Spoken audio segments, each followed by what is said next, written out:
Buenos días, chicos. Bienvenidos a la clase. Vamos a empezar hoy un nuevo tema. Pasarme el link del Replit del curso. Ya te lo copio.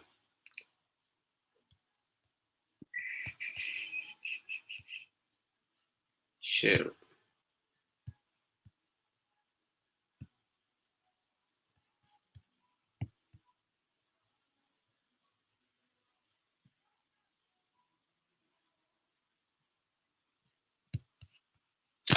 Espérate, pruebo si este es...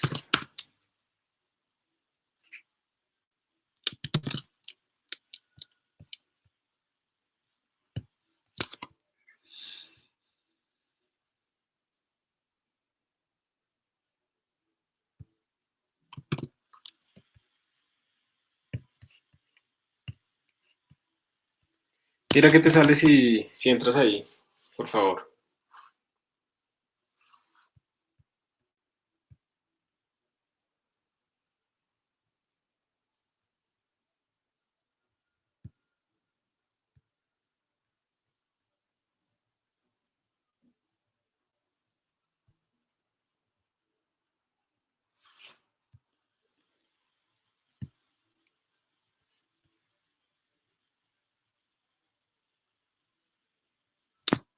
Listo.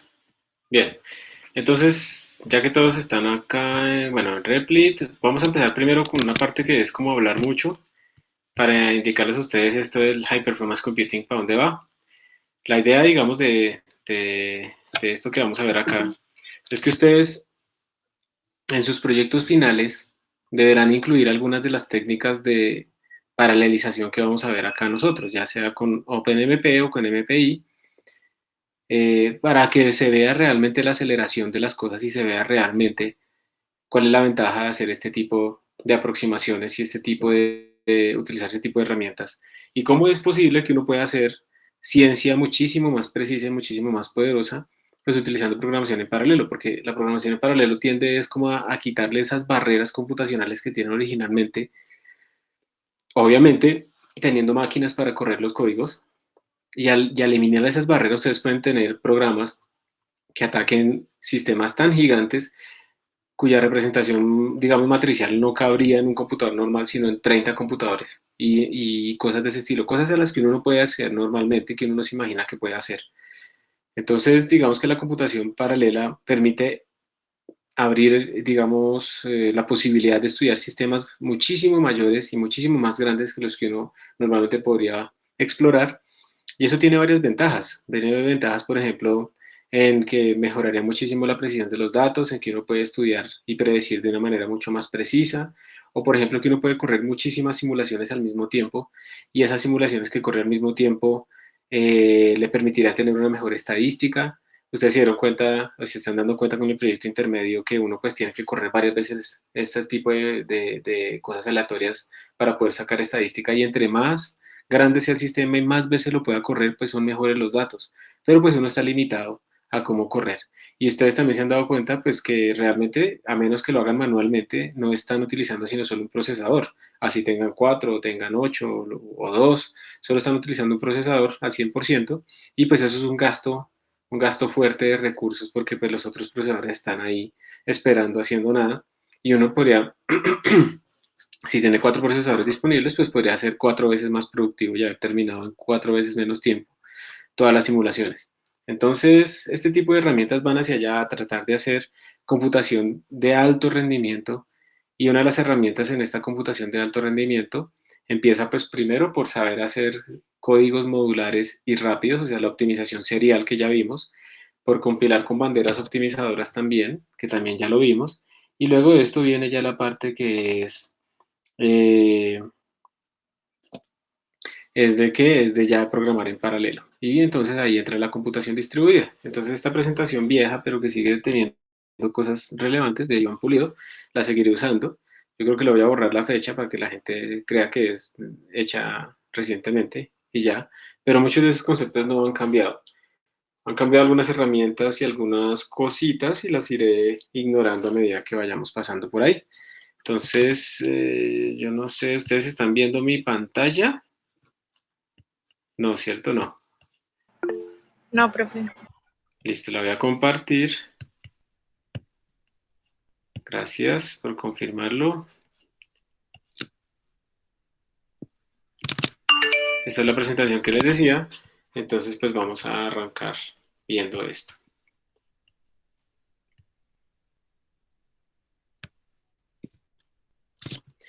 Entonces, ¿qué es la computación distribuida? Básicamente es que sus cálculos no van a correr en un solo núcleo, piénselo así, en un solo sitio físico, no necesariamente tiene que ser físico, pero no van a correr solamente en un procesador, sino que puede ocurrir en diferentes procesadores o en diferentes máquinas o incluso en diferentes ubicaciones geográficas. Es decir, esto puede estar corriendo, ya esto se le llama la nube, puede estar corriendo en diferentes clústeres y cada clúster estar corriendo en diferentes sitios geográficos y cada clúster estar hecho de muchos nodos y cada nodo tener muchos procesadores y cada procesador pues tener sus propios procesos individualmente. Entonces, la computación distribuida va para allá. Lo que busca es que se puedan ejecutar muchísimos procesos y por lo tanto atacar problemas mucho más complejos de los que uno puede hacer serialmente, aprovechando de mejor manera pues todos los recursos computacionales que hay. Uno tiene diferentes sintaxis en la computación paralela. Imagínense que ustedes tienen una unidad de procesamiento, esa PU es una Processing Unit, y ustedes a esa Processing Unit le tienen que mandar dos cosas, los datos y las instrucciones que tienen que ejecutar.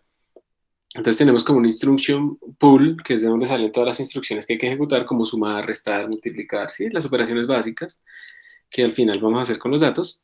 Y un data pool, pues es lo que está alimentando a nuestra unidad de procesamiento, pues para que sobre estos datas, sobre este data, genere o aplique estas instrucciones y nos genere una salida. Entonces tenemos dos entradas.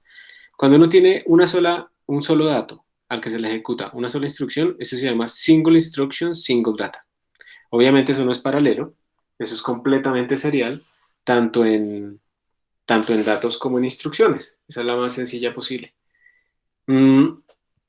Si uno tiene dos unidades de procesamiento, uno lo que podrá tener es que a esas dos unidades de procesamiento le podemos mandar la misma instrucción, por ejemplo, sume, y le podemos mandar diferentes datos, ¿sí? Entonces, o el mismo dato, no importa. Entonces, si le mandamos el mismo dato y diferentes instrucciones, como está acá, entonces le mandamos el mismo elemento del arreglo y diferentes instrucciones para hacer. Entonces, en un lado lo que hace es dividirlo por dos y en el otro multiplicarlo por dos. Tenemos multiple instruction, single data. Un dato, diferentes instrucciones. Podemos tener otro tipo de organización de nuestras unidades de procesamiento. Le mandamos una sola instrucción a todo el mundo, pero sobre muchos datos. Entonces, quiero elevar al cuadrado todos los elementos de un arreglo. Es una sola instrucción y vamos a hacer lo que ocurra sobre diferentes datos. Entonces, si tenemos 4 procesadores, podemos ejecutar al mismo tiempo esa instrucción sobre 4 elementos del arreglo y por lo tanto la cosa pues va a ser muchísimo más eficiente. Y el más generalizado posible sería multiple instruction, multiple data. Tenemos muchas instrucciones, muchos datos y se están ejecutando todos concurrentemente. Hay que tener en cuenta que estos tipos de instrucciones y data y esas sincronizaciones no se hacen solas. O sea, esto es lo difícil de la programación en paralelo. La programación en paralelo lo que hace pues es, tiene usted estas posibilidades, pero usted como programador se debe encargar de hacer la sincronización de todos estos datos. Y esa es una de las grandes dificultades, que la gente cree que, digamos, pues, programar en paralelo se hace solo con que yo tenga un procesador con multiple cores, entonces ya está en paralelo mi código, y eso no es verdad. O sea, si yo no he escrito el código para compartir datos entre los procesos y sincronizar esa comunicación y explícitamente decir cómo quiero que corran las cosas, eso no se va a paralelizar solo. Yo puedo lanzar 20 procesos, bueno, puedo lanzar un proceso que sea muy grande en un computador con 32 núcleos y pues solo va a correr en un núcleo porque yo no lo he paralelizado. Se ha buscado desde hace mucho tiempo la paralelización automática, pero ese sueño todavía está muy lejos. Eso no se ha logrado y eso pues ha tocado hacerlo todavía pues por parte del programador y por eso digamos que no mucha gente entra a esto de programación en paralelo, lo sabe usar. También hay librerías que ya lo hacen por ustedes, por eso también el uso de librerías es una de las cosas que hemos hablado mucho en este curso para que ustedes pues eviten programar estas cosas porque se toma tiempo. pero a veces le toca no hacerlo a mano. Y entonces para eso es que hay que tener una idea de qué es lo que significa. Mm, Normalmente uno tiene que, hay dos maneras de ver ¿cómo se dijera? La programación en paralelo. Esos son los dos paradigmas que nosotros vamos a estudiar. El paradigma de la izquierda es, tenemos un procesador con su propio proceso y su propia memoria. Entonces, ese procesador, pero quiten esa palabra procesador y más bien póngale proceso. Ese proceso que está ahí tiene su propia memoria, entonces él accede a su propia memoria y no puede ver la memoria de los demás. Hay otro proceso que tiene su propia memoria y hay otro proceso que tiene su propia memoria. Imagínense como si estuvieran corriendo su programa del proyecto intermedio de la percolación y lo que están haciendo ustedes es lanzar el mismo proceso pero con diferentes tamaños de matriz. Entonces, cada uno de esos procesos tiene su propia memoria, su propia matriz, y están corriendo pues en un mismo procesador, en diferente procesador, pero cada uno tiene su propia memoria. Eso es una cosa. Y entre ellos no se están comunicando porque ustedes nunca escribieron comunicación entre ellos. Pero ese es como el primer paradigma. Y en ese primer paradigma, que de hecho lo vamos a estudiar de segundo, ese primer paradigma es como si ustedes tuvieran replicado su proceso con diferentes memorias y les toca sincronizar la comunicación entre ellos. Entonces imagínense que, por ejemplo, lo que quieren hacer es una matriz de 1.000 millones por 1.000 millones. Obviamente eso no cabe en sus computadores. Entonces lo que saben es que 1.000 millones sobre 3 sí cabe. Entonces lo que hacen es generar tres procesos, cada uno con un tercio de esa matriz. Cada uno hace lo que más pueda con esos datos de esa matriz y luego se comunican entre ellos pasándose resultados, por ejemplo, de las fronteras o cosas de ese estilo. Entonces ese primer paradigma es de computación completamente distribuida porque los procesos tienen su propio acceso a memoria y esto puede ocurrir en un computador que tenga diferentes procesos o puede ocurrir en muchos computadores, cada uno con sus propios procesos. Esta es la forma más distribuida posible de hacer programación y nosotros lo haremos cuando aprendamos algo que se llama MPI. MPI es el acrónimo de Message Passing Interface, la interfaz para pasar mensajes, porque como ustedes pueden darse cuenta que al final lo más importante va a ser cómo hacemos esta comunicación. Y si nosotros nos ponemos a comunicarnos mucho, a hablar mucho entre los procesos, pues esta computación es muy lenta, porque esa comunicación toma tiempo, toma más tiempo que la computación, y entonces no ganamos nada con paralelizar. Lo que uno tiene que buscar es hacer la mínima comunicación posible entre los procesos para que esto sea lo más eficiente posible. Y eso es el truco, pues, de la programación en paralelo distribuida. La otra cosa es lo que ustedes casi todos tienen en sus computadores, en la mayoría de los computadores, que es tener un computador con varios núcleos y todos acceden a la misma memoria RAM. Entonces estamos hablando de un computador como físico como tal, y estamos corriendo las cosas ahí, y nuestros procesos son cada uno por aparte, cada uno está haciendo alguna tarea, pero todos tienen acceso a la misma memoria. Entonces aquí de nuevo tenemos que sincronizar una comunicación, pero ya no es tanto entre los procesos, porque miren que a diferencia del lado de la izquierda, en donde cada uno tenía su memoria y tocaba compartirles datos a los demás, aquí todos podemos ver la misma memoria. Pero aquí pueden ocurrir problemas. Por ejemplo, ¿qué tal que el procesador de la izquierda quiera acceder al mismo huequito a escribir que el procesador del centro? Y los dos quieran al mismo tiempo acceder al mismo huequito. Se bloquean, eso se llama una race condition, y entonces se nos va a trabar nuestro proceso. No va a poder proceder porque los dos están tratando de acceder a la misma memoria. O puede pasar que los dos accedan y corrompan la memoria y se nos daña todo. Entonces también aquí tenemos una sincronización que es deber del programador realizar. Y ahí es donde cambia un poco la filosofía, ¿sí ven? Entonces no solamente es hacer un programa, sino además tengo que sincronizar los programas, saber cómo hablar entre ellos. A la izquierda entonces tenemos MPI, Message Passing Interface, es como el estándar que quedó, que ha sobrevivido 30 años a todos los otros estándares que se han propuesto. Y a la derecha tenemos algo que se llama computación multiprocesadora y lo que vamos a utilizar en este caso se llama OpenMP. Al lado izquierdo OpenMPI, hay varios, y a la derecha OpenMP, MP de multiprocessing. Entonces, como pueden ver, este que tenemos a la derecha pues es natural para los computadores con varios núcleos, pero el de la izquierda también se puede correr en computadores de varios núcleos. La diferencia entonces es que el de la derecha todos los procesos pueden ver la misma memoria, mientras que en la izquierda cada proceso tiene su propia memoria y no puede ver la de los demás. Esa es la gran diferencia. Entonces, ¿para qué sirve? pues como ya les dije, hay una gran motivación para tratar de ir mucho más allá. Imagínense que ustedes quieren correr ahora su programa de percolación para matrices, o sea, quieren calcular los exponentes críticos, entonces quieren correr su programa para matrices de 1.000.000 por 1.000.000 para que eso quede súper hermoso.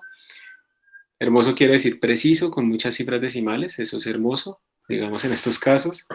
Eh, pero resulta que no les alcanza la máquina para esa memoria, o más bien que quieren hacer para esa matriz de 1.000.000 por 1.000.000, también igual quieren hacer 200 promedios, 200 repeticiones más bien, para sacar el promedio y sacar unas barras de error bien bajitas y poder estimar con mucha mejor precisión todo. Entonces, claramente aquí tendríamos que hacer unos 200 procesos y esos 200 procesos al final lo que tienen que hacer es pues compartir esa información final que obtuvieron, si hubo percolación o no, y empezar a sacar nosotros pues los promedios a partir de eso. Entonces, correr eso en un solo proceso, pues en un solo procesador se va a demorar muchísimo tiempo, mientras que si lo corro en 30 procesadores, pues va a ser 200 sobre 30, y uno esperaría que pues, el speed up, o sea, lo que gané, la aceleración que gané, el tiempo serial dividido entre el tiempo paralelo, pues me muestre una ganancia más o menos que sea de 200 sobre 30. Además, ustedes han escuchado que últimamente todo el mundo habla de Big Data, pero pues Big Data no es simplemente tener un gigabyte de datos, sino tener terabytes o petabytes o exabytes. Eso es Big Data, ¿no? Sino que pues ahora todo el mundo utiliza muchas palabras para vender, ¿no? Entonces todos quieren parecer modernos, entonces vienen a vender algún producto y entonces dicen, no, es que es Big Data con Machine Learning y Bitcoin. Y todos utilizan esas palabras y en general pues sacadas de contexto sin utilizar mucho. De hecho, no sé, cuando yo veo que alguien está hablando que vamos a implementar Bitcoin para X proceso, yo ya creo que están echando carreta. Eh, Hay que mirar bien a fondo qué es lo que quieren decir con Bitcoin. Si es básicamente una base de datos encriptada o si realmente están utilizando un algoritmo descentralizado para seguir la evolución de los procesos. En todo caso, en este momento hay muchos datos para procesar. Nomás piensen en la cantidad de datos que produce el LHC, es gigantesca por cada colisión, gigantesca, es terriblemente grande. Y procesar todos esos datos toma mucho tiempo, entonces hay que utilizar computación distribuida para poder tener una idea de qué es lo que está sucediendo, qué es lo que está pasando en un tiempo razonable, ¿sí? En este momento pues ya se implementó el IPv6, a ver, el IPv4 es la versión 4 de los IPs, que son las direcciones físicas, las direcciones de Internet que ustedes utilizan para poder identificarse entre otros puntos de acceso a Internet. Esas direcciones IPv4 ya se acabaron hace rato. Lo que pasa es que, por ejemplo, si ustedes están con Claro, entonces Claro genera una red interna que tiene otro tipo de IPs que no se ven hacia el público. Si ustedes quieren, por ejemplo, que su computador se vea hacia el exterior, tienen que pagarle pues al proveedor por una IP pública y cosas de ese estilo. Las IPs de versión 4 realmente ya se acabaron, son limitadas.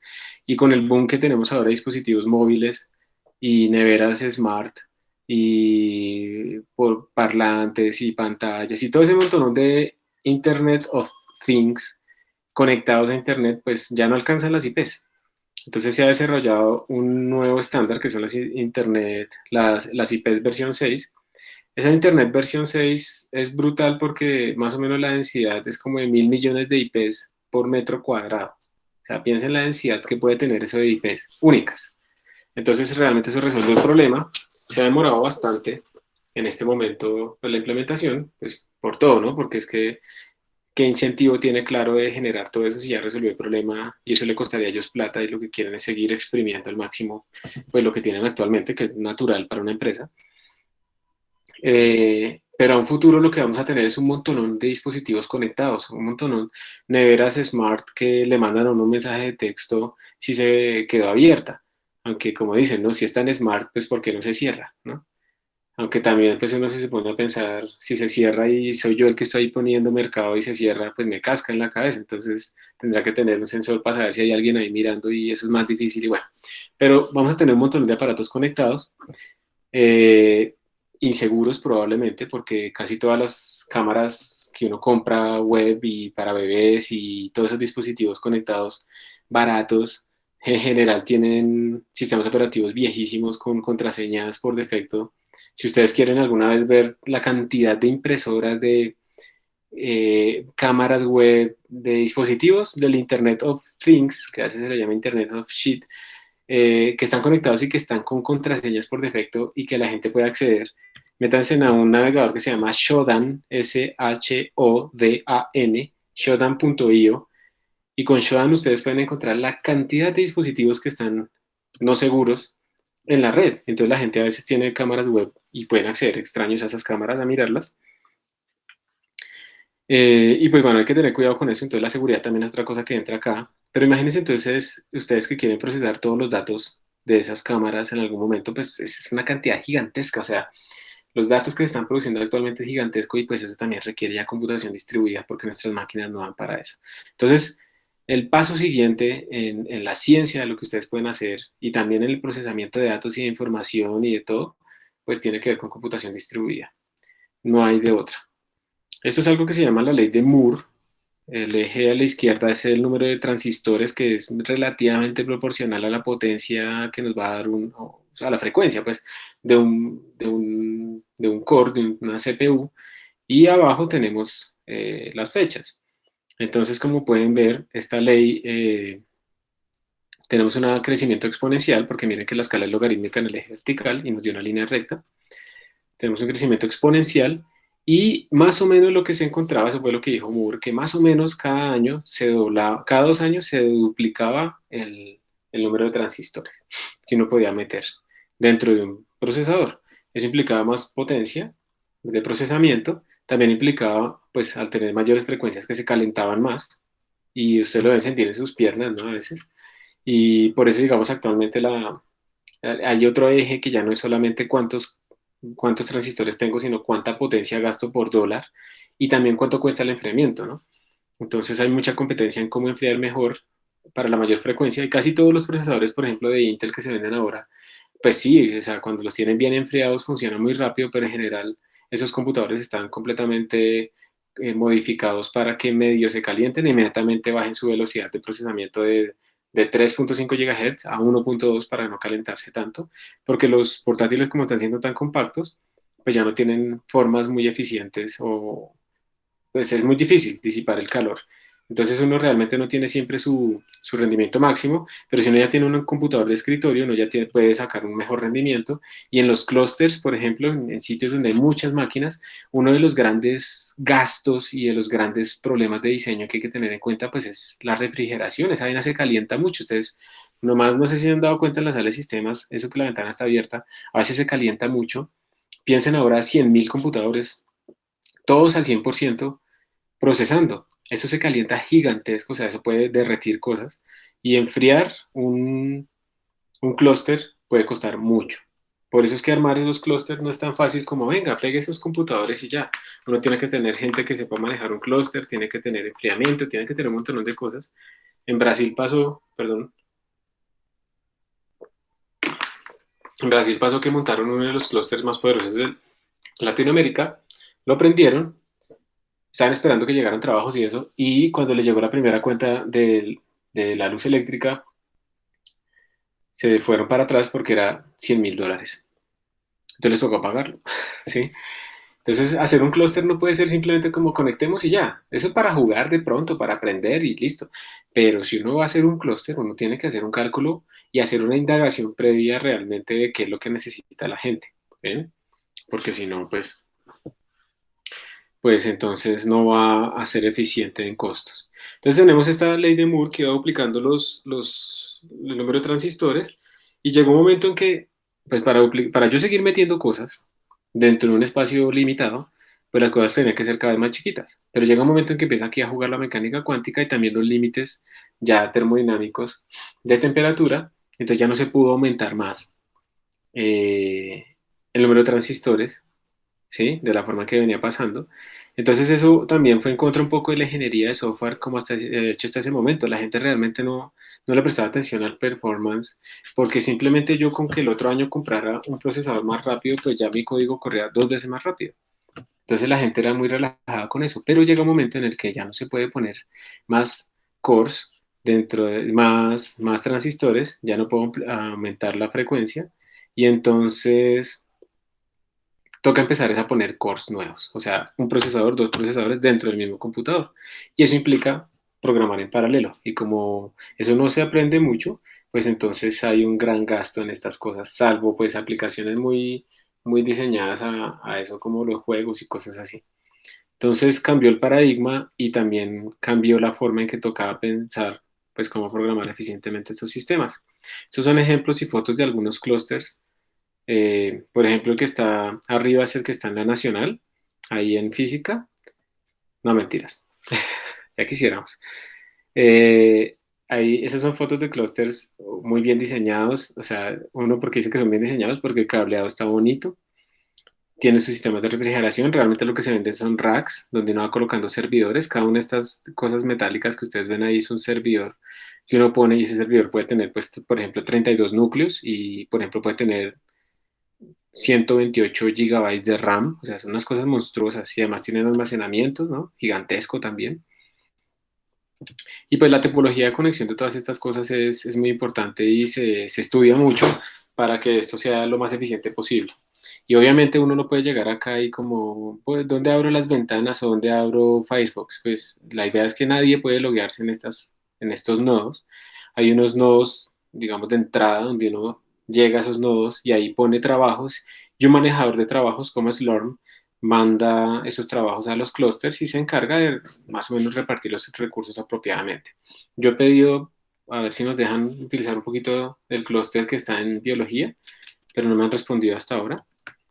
Pero pues vamos a ver si nos dan permiso o no de utilizarlo para que ustedes vean más o menos cómo es que funciona el sistema de esos ya en la realidad. Por ahora nos toca hacerlo nosotros sin Slurm ni nada de esas vainas, pues porque no tenemos un clúster. Entonces todo el mundo tiene clústeres, todos los que hacen cosas hasta el CERN importantes, biología tiene uno. En la Nacional trataron de comprar uno que es como una torrecita de estas hace mucho tiempo, carísimo, no muy bien diseñado realmente. Yo no sé ni siquiera en dónde está eso. Entonces, pues, bah, lastimosamente no fue más allá. Creo que los de biología sí tienen un clúster como tal bien armado. Y pues ahí con proyectos uno puede comprar tiempo de cómputo en estas cosas. Entonces, por ejemplo, un ejemplo típico es como paralelizar o cómo sumar la suma de n flotantes. Entonces, digamos que ustedes tienen 5 números flotantes. ¿Cómo harían ustedes para hacer eso lo más rápido posible? 5 números flotantes. ¿Qué se les ocurre para que eso sea lo más rápido posible en este momento?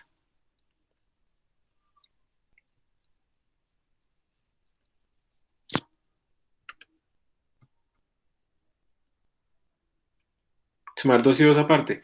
O sea, sí, sumarlos de hecho en la calculadora. O sea, si me pongo a abrir Emacs o, bueno, Replit y me pongo a hacer un programa y los tengo que escribir, los hago en la calculadora.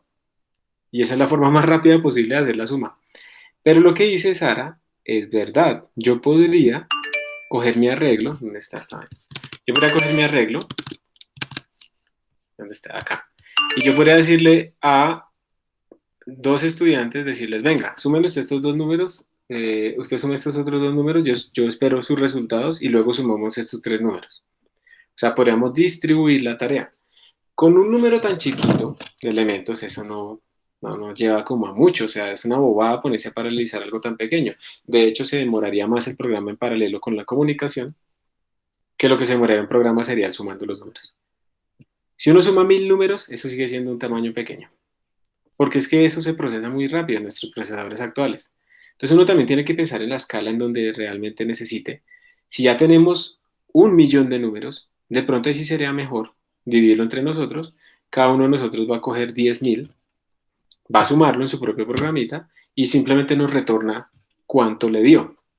Y luego lo que hacemos es coger el cuánto le dio a cada uno de ustedes y sumarlos. Entonces estamos distribuyendo el trabajo. Y esa es una manera de pensarlo de forma paralela.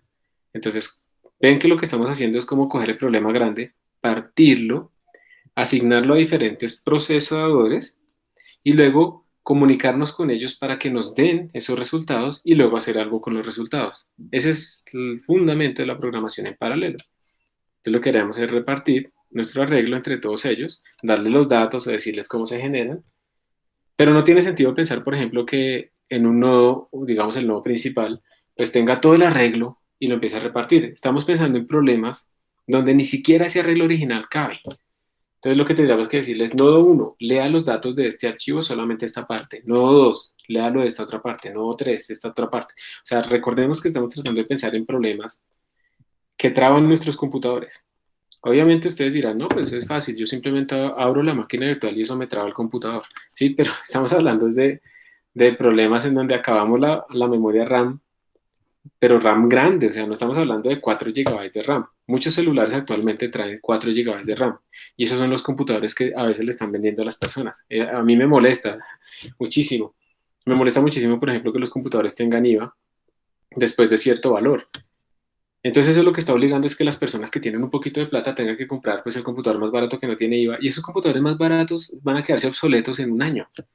Entonces básicamente al final es pagar un impuesto a la pobreza porque entonces al final tocará dentro de un año mirar cómo regalo este computador vendiéndolo por un décimo lo que me costó y comprarme otro. O sea, al final gasto más. En cambio, si yo pudiera comprar un computador relativamente bueno, pero que no le aplicaran el IVA o que me dieran un subsidio porque pues soy cisben o lo que sea, yo podría tener una máquina que me dura mucho más tiempo. Y también ayudamos al planeta, ¿cierto? Evitando tanta basura que se está generando electrónica. Yo en ese aspecto al menos me siento un poquito bien porque yo no sé si les he contado, pero nosotros tenemos aquí un computador Mac desde el 2009, funciona ese raco computador. Le cambiamos precisamente la RAM, le pusimos un disco duro de estado sólido y ahí está. Tiene 2 núcleos nomás y a veces se le nota la edad, pero ahí va funcionando. Y el que yo tengo es de 2014. Tienen 6 años esos computadores, el mío, y el otro tiene pues 11 años. Entonces imagínense la cantidad de tiempo. ¿Pero por qué? Porque pudimos acceder. La clave de poder comprar esos computadores en ese tiempo fue que el dólar estaba barato y, y que pudimos acceder a una máquina no tan básica.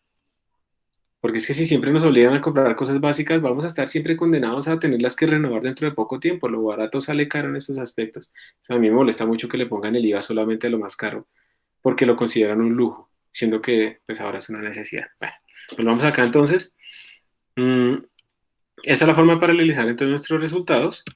Y la pregunta es, ¿cómo lo haríamos? O sea, ¿yo cómo hago esto? ¿Sí?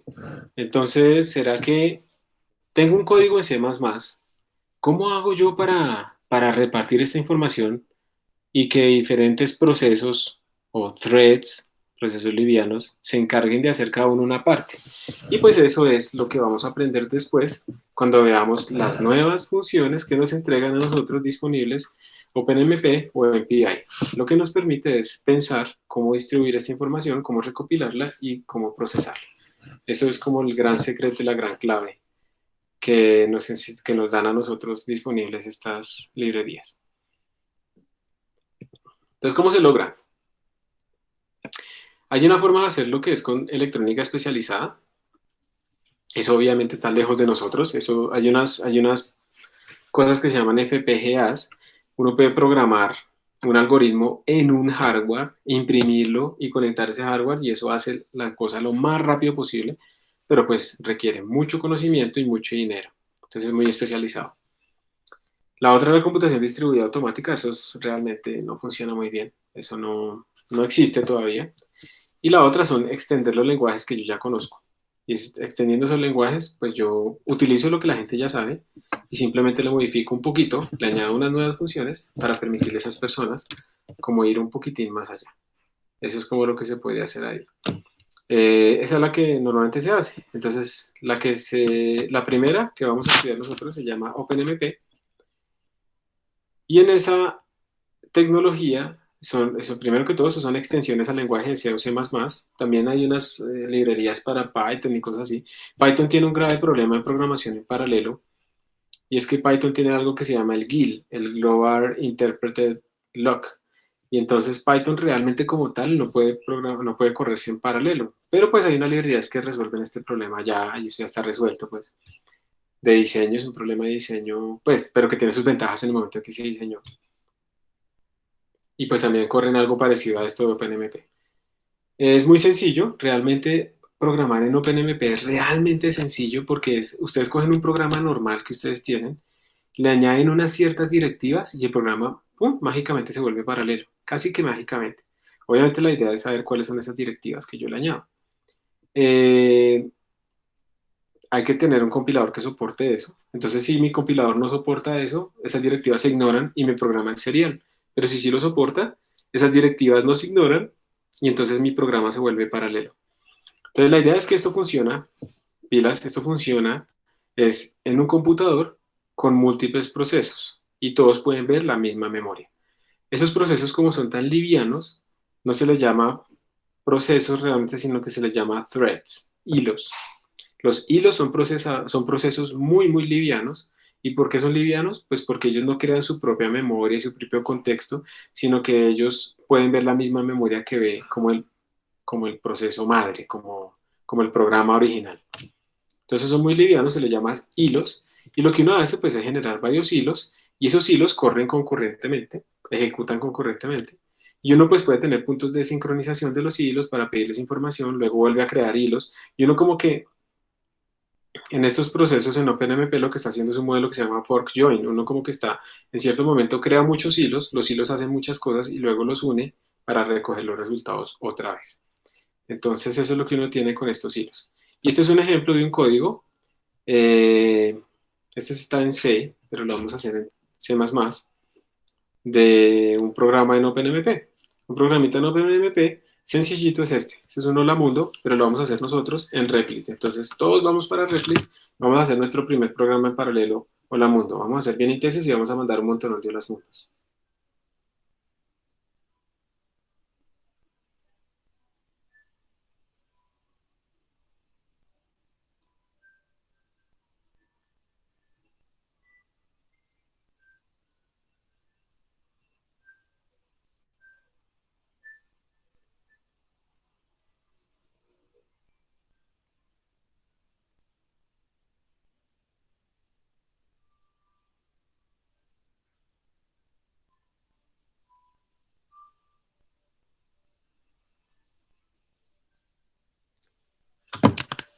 Entonces,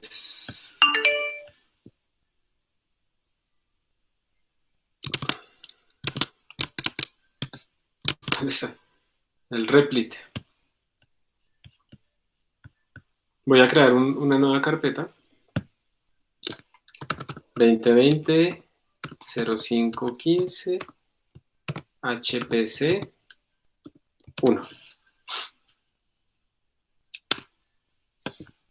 Y aquí adentro voy a copiar uno nuevo que se llama OpenMP example.cpp. Entonces vamos a incluir IOStream para poder imprimir y main void. Vamos a hacer un hello world normalito. Y vamos a imprimir acá, ¿no? std cout hello world.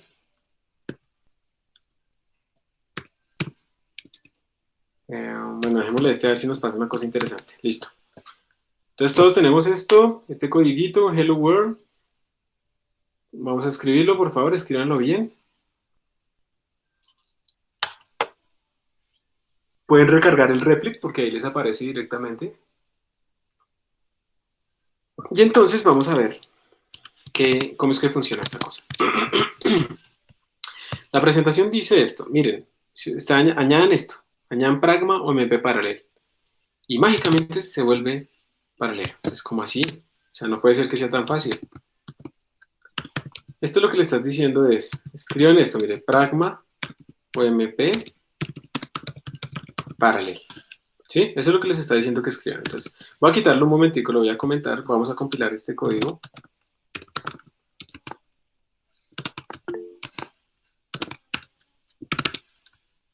Creo que escribieron un chat.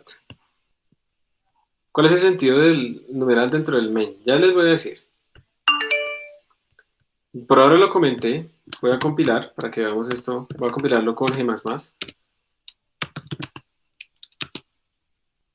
Compilo, corro y pues él imprime Hello World. Entonces hemos vuelto a nuestra primera clase de programación. Hicimos un Hello World. Esto es porque ya somos hackers. Entonces ahora vamos a volver esto paralelo. Miren por favor primero lo que yo estoy haciendo y ahorita ustedes lo escriben. Entonces, vamos a escribir esta directiva de preprocesador. Entonces, primero, ¿qué es esto? Esto se llama una directiva de preprocesador. Todo lo que empieza con asterisco, miren como el include, es algo que se ejecuta por parte del preprocesador, es algo que se ejecuta antes de la compilación.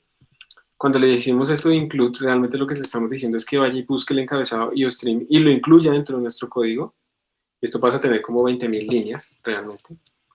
Cuando le ponemos este pragma, pragma es otra directiva de procesador que lo que va a hacer es que si mi compilador soporta OMP, se van a generar instrucciones para que esto sea paralelo. Eso es lo que quiere decir ponerle este pragma. Tiene que ponerlo pegado a la línea, al inicio de la línea, y la verdad es que lo mejor es que es poner esto dentro de unos corchetes para no ser desordenados. Cuando yo hago esto, estoy diciendo, miren, lo que sigue aquí, lo que sigue ahora, va a estar metido dentro de esta directiva de OpenMP, y esta directiva va a decir que esto va a hacer que se ejecute en paralelo. Básicamente lo que estamos diciendo es que todo lo que esté dentro de los corchetes se va a ejecutar de forma paralela. Entonces una manera de escribirlo ordenadamente es esta. ¿Ok? Entonces miren, voy a compilar. Por favor miren primero mi pantalla. Estoy compilando, no le puse ninguna bandera, lo ejecuto y me salió Hello World. O sea, básicamente, al haber yo hecho esto, de compilar sin activar absolutamente nada de OpenMP, mi compilador pues ignoró completamente todas estas instrucciones y él simplemente se ejecutó de forma serial. La forma de activar OpenMP en el compilador es escribirle "-f OpenMP" en este compilador. Esa es la manera de hacerlo. Le doy Enter, él compila, lo voy a ejecutar y miren que ahora mágicamente me aparecieron 4 Hello Worlds. Corran todos ustedes esto, por favor, porque quiero que a todos les estén apareciendo 4 Hello Worlds. O me dicen si a alguno no le salen 4 Hello Worlds. Háganlo ya mismo, por favor. Carlos, quedó resuelta tu pregunta, ¿sí?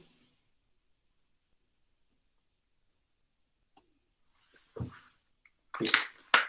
Entonces, por favor, todos corran esto. Vamos a mandar un screenshot ahorita para ver que les estén saliendo varios procesos.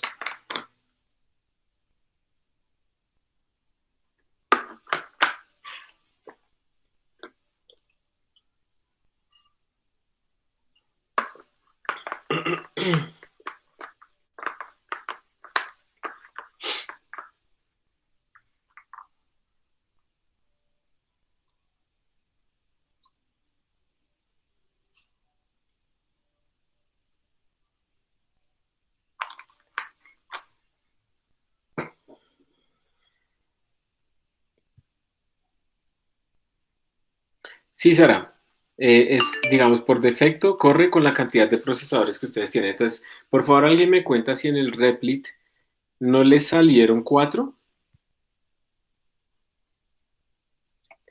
Listo, Carlos, gracias. Cristian David, pero Cristian David, ¿tú estás corriendo en Replit o estás corriendo en tu propio computador en una máquina o en la máquina virtual? A Sara, Sara te salieron 3, pero te salieron 3. ¿Estás corriendo en Replit? Sara, ¿estás corriendo en Replit? Cristian David, ¿estás corriendo en Replit? En la máquina. Ah, listo. Entonces, como tú le pusiste, me imagino, 3 procesadores a tu máquina virtual, entonces solo te salen 3. Exacto.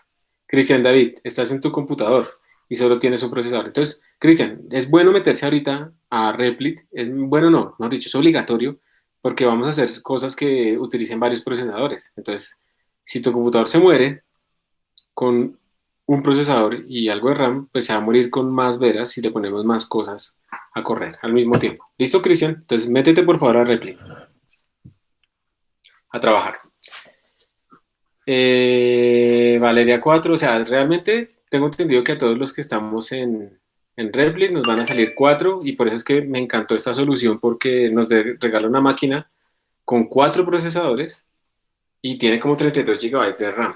Entonces vamos a mirar esas propiedades rápidamente. Free-m es un comando que me permite ver la memoria que tengo disponible en megabytes. Entonces aquí me sale que tengo disponible, bueno, 26 GB, pero eso sigue siendo bastante. Tenemos usados 8.5, tenemos libres 8.8, no hemos sapeado, o sea, todo va bien. Y para mirar los procesadores, uno lo que hace es ver un archivito que se llama proc CPU info. Entonces, yo no sé si esto tenga most. more, proc CPU info. Si yo abro ese archivo, él tiene guardado ahí en Linux la información de los procesadores. Entonces, miren, tenemos el procesador 0, es un Intel de verdad, es, es un Intel Xeon, esos son buenísimos, de 2.3 GHz, ahí está la frecuencia, ¿tiene qué? Bueno, tiene todas esas cosas de 64 bits, tenemos el procesador número 1, miren, entonces ya tenemos dos procesadores al menos, son iguales, tienes activadas todas estas banderitas, incluso las de Spectre, miren, los bugs que tiene esto son los bugs de Spectre. No sé si ustedes escucharon en algún momento eso de Spectre el año pasado, y el CPU Meltdown, no sé si les suena, pero bueno, ahí está. Tenemos otro, vamos en el procesador con índice 2, o sea, van 3, procesador con índice 3, van 4, y ahí se termina. Entonces, si yo quiero contar rápidamente cuántos procesadores tengo, yo lo que puedo hacer es hacer un cat de este archivo y después decirles que solamente me busque el patrón que diga procesor. Ya me salieron 4. Y si soy aún más perezoso, puedo decirle que me cuente cuántas líneas salieron, ya me salen que son 4. Esto es simplemente la línea de comando. Entonces tenemos 4 procesadores, 26 GB de RAM, o sea, una cosa maravillosa, que supera con creces incluso a nuestras propias máquinas, ¿no? A mi máquina la supera. Yo tengo 4 procesadores, pero tengo solamente 8 GB de RAM. Entonces, bueno, esto es una cosa supremamente útil y por eso, por favor, utilicemos en este momento todos Replit, o por lo menos los que tengan solo un núcleo o dos núcleos. Perfecto. Entonces, bueno, todos estamos ahí y bueno, listo, acaban ustedes de hacer un programa paralelo. Es muy fácil. Bienvenidos al mundo de la programación en paralelo. Entonces, con esto hemos terminado el módulo. No, mentiras, obviamente no. Pero, ¿por qué fue fácil? ¿Por qué fue tan fácil hacer este código en paralelo? Primero, porque así se diseñó, para que sea relativamente fácil. Segundo, porque además esto que estamos haciendo acá implica que no debe haber comunicación entre los procesadores, entre los threads, perdón, no tiene que haber comunicación. Y como no hay comunicación, esto es lo que se llama un programa embarrassingly parallel, o sea, es tan natural paralelizarlo porque no hay comunicación, pues que es muy sencillo hacerlo, ¿sí? Normalmente aquí había una jerga que se utilizaba anteriormente, digamos que había como un master, que era el procesador de índices, el proceso de índice cero o el thread de índice cero. Ese thread es el que se le llamaba el master y es el que mandaba como las tareas a los demás, y a los demás se le llamaban los slaves. Pero pues esa sintaxis, esa forma de decir las cosas ya no es muy apropiada, ¿sí? De utilizar el master y el slave. Entonces se le llama como el master y los workers. De todas maneras, cuando uno utiliza eso, imagínense que ustedes tienen un procesamiento de 1000 threads, entonces ustedes dicen, no, es que se murió uno de los threads, entonces simplemente lancen otro, pero si ustedes lo ponen en ese lenguaje, entonces dicen, no, es que se murieron 3 workers, pues nada, elimínelos y mande otros 3 workers. Entonces también suena un poco fuerte, pero pues uno tiene que saber en qué contexto está hablando, ¿no? Entonces, normalmente lo que vamos a ver es que cuando queramos hacer comunicación tenemos que tener como un thread que es como el master, que normalmente es del de índice cero, y otros threads que son los workers, que son los que tienen índices mayores que cero, y uno lo que va a hacer es como sincronizar todo a partir del master. Entonces, así es que distribuimos las cosas. Ahora bien, si ustedes quieren, por ejemplo, controlar la ejecución en la consola, y quieren poner solamente 2 threads, hay unas variables de entorno, por ejemplo esta, se llama omp num-threads, que si ustedes le ponen el valor de 2 y ustedes vuelven a ejecutar su código, ¿será que lo estoy escribiendo mal? Pues así, omp num-threads. Pero lo miro porque no me acuerdo bien el nombre. omp num-threads, ¿sí ahí está bien? omp num-threads. Vamos a ver, export omp num-threads. Sí, ahí está. Es que tocaba exportarla al entorno. Entonces, si ustedes hacen esto, omp num-threads, ahora les corre solo con los threads que ustedes pusieron. Entonces, si le ponen a .out, pues solo le salen 2. Si le ponen omp num-threads 1, le sale solo 1. Si le ponen 10, pues le salen 10. O sea, esto no tiene que coincidir con el número real de procesadores que ustedes tienen, pero obviamente no tiene sentido ponerle más que el número de procesadores que uno tiene, ¿cierto?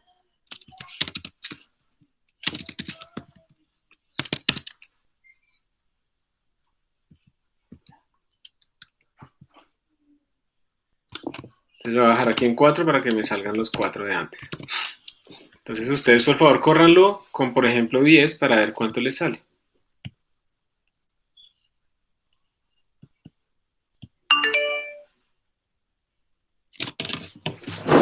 Perdón un momento mientras lo hacen, ya bueno.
Chicos, los tengo que dejar por unos 5 minuticos, entonces por favor quiero que vayan a la página del curso, a esta zona.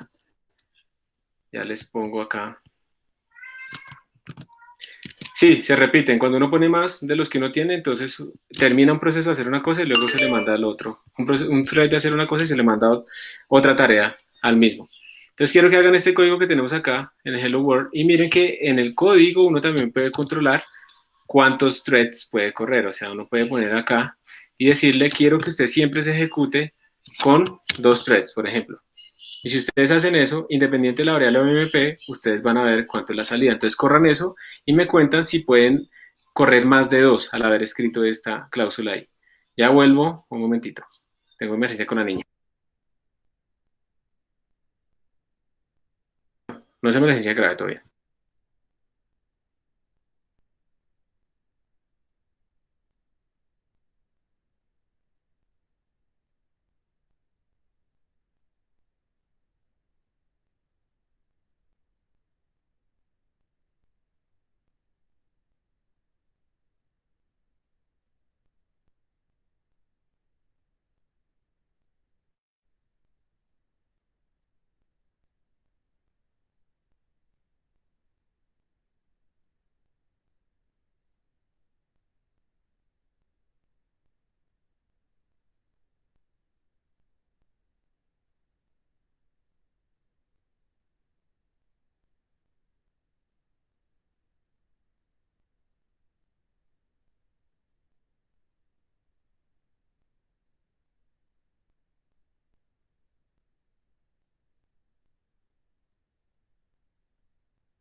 ¿Me vas a acompañar un poquito? Sí. Bueno, sí. Sí. Listo. Si pongo 10 núcleos y si pongo 10 a ver, tengo 4, los dos primeros se hagan 3 veces y los últimos. Entonces dice, si pongo 10 threads, si tú haces 10 threads, pero tienes solo 4 núcleos, entonces lo que vas a tener es que alguno de ellos puede correr dos hello world, otro puede correr más, y de hecho aquí no hay como mucha garantía. Eso más o menos lo que trata de hacer es que cuando un thread acaba de hacer su tarea, pues entonces arranca a hacer las otras cosas. Pero realmente cuando tú pones 10 threads, tú estás generando 10 procesos y los procesadores pues van a ir ejecutando uno por uno. Entonces eso es lo que va a suceder. Voy a ver entonces con este experimento. Yo dentro de mi cláusula le puse cuántos threads quiero correr y lo voy a recompilar. Me quedé sin conexión. Me quedé sin... voy a abrir una consola directamente. Vamos a entrar. ¿Qué tienes en la mano, Elena? ¿Qué es eso, chica? ¿Listo? Vamos a compilar, pero activándole -f openmp. ¿Qué pasó? Espérate. Le damos enter acá. Ya está compilando. Lo ejecutamos y nos salieron solo dos. Incluso si le hago export omp nom threads, me quedó en minúscula, omp, es que tengo la niña en los brazos y no puedo escribir casi. Threads igual a 4, por ejemplo. Vamos a ver qué sucede. Me salen solo dos. O sea, tiene mayor precedencia lo que yo puse en el programa porque es el programador el que está eligiendo cuántos y debe tener sus buenas razones para hacerlo, que ponerlo acá, ¿sí? Entonces, bueno, esta es una de las maneras. De hecho, esa cláusula pues tiene muchas cosas a las que se le pueden añadir. Se le puede añadir un if, es decir, uno le puede decir solo sea paralelo si se cumple tal condición. Y lo más importante... Paralelo, sí. Lo más importante que puede surgir acá, que se debe utilizar, chicos, esta es la clave, digamos, es lo que más genera problemas en la programación en paralelo, y es esto. ¿Qué vamos a declarar privado y qué vamos a declarar público? Cuando empecemos a programar ya en OpenMP, porque estamos apenas en la introducción, vamos a ver esto qué significa, pero básicamente lo que quiere decir privado y público es cuáles son las variables que yo voy a utilizar internamente dentro de cada uno de mis threads que ninguno de los otros puede ver y qué es lo que sí voy a compartir entre ellos. Si uno se pone a pensar siempre, ¿qué es lo que está compartido entre todos? Y si de pronto algunos están accediendo a la misma variable al mismo tiempo, va a resolver la mayoría de los problemas que les surgen en programación en paralelo. Entonces estas cláusulas van a ser supremamente sencillitas. Voy a dejar ahí la programación en paralelo con OMP, pero pues ustedes ya vieron cómo activarla. No olviden que se activa en compilación utilizando la banderita -f OpenMP. Entonces así de fácil es OpenMP, así de sencillo, simplemente añadir pragmas. Si yo después, por ejemplo, aquí escribo otra cosa, esto ya no es paralelo. Esto ya no es paralelo porque estoy por fuera de una directiva de paralelo de OpenMP.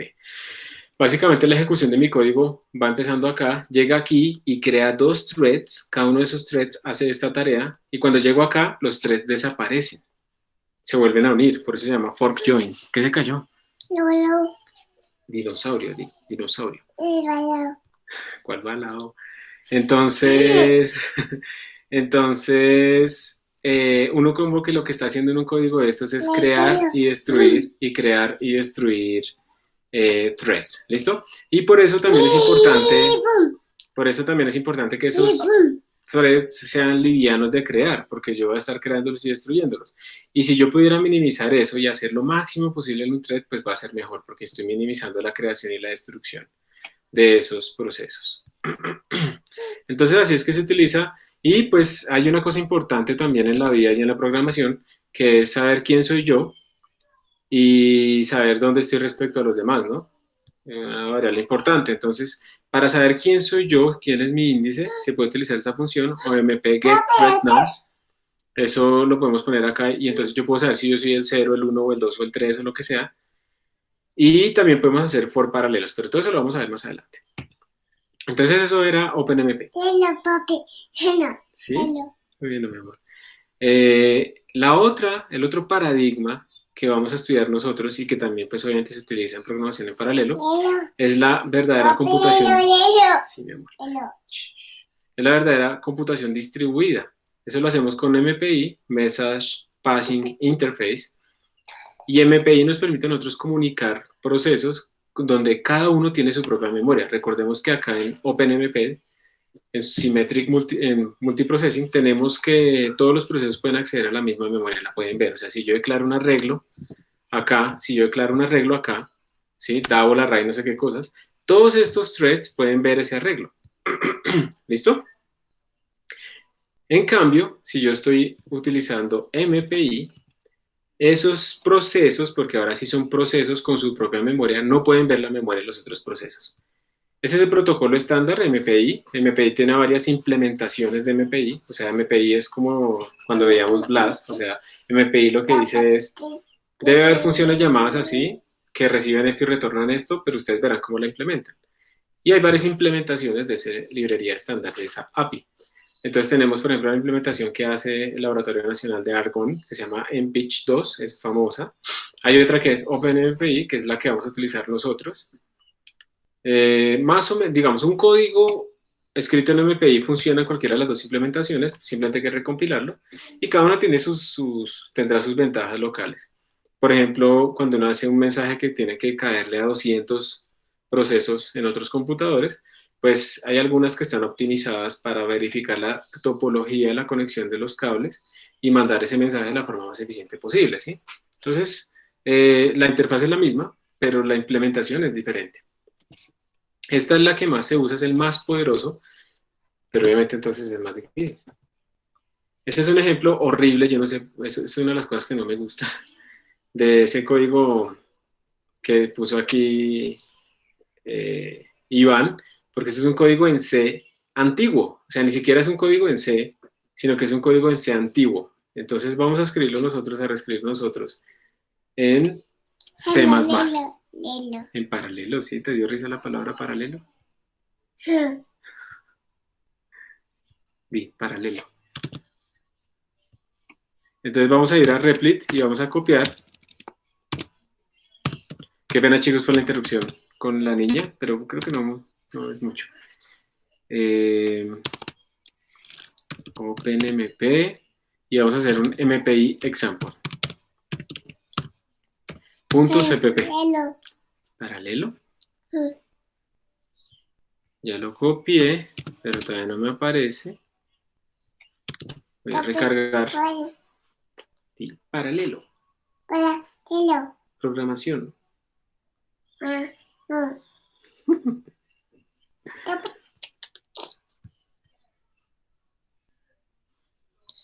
Esto creo que no lo creo. CD 2020 0515.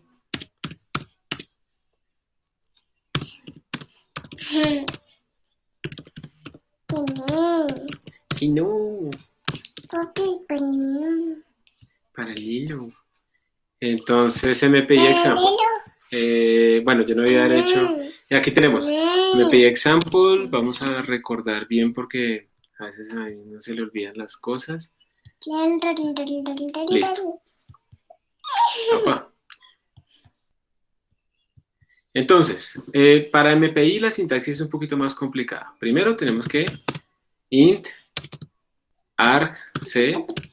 Ustedes ya saben que eso es para ponerle argumentos en línea de comandos. Chararb. Voy a borrar esto del pragma. ¿Listo? Vamos a hacer un hello world de todas maneras, entonces no voy a borrar absolutamente todo. Creo que vamos a borrar esto nomás. Ok. Voy a mirar aquí también esto. Wrangle size, MPI init, listo. Entonces voy a copiar. Yo debo tener una mejor plantilla aquí en la página, en MPI. La voy a copiar y la pegar para no complicarme tanto la vida.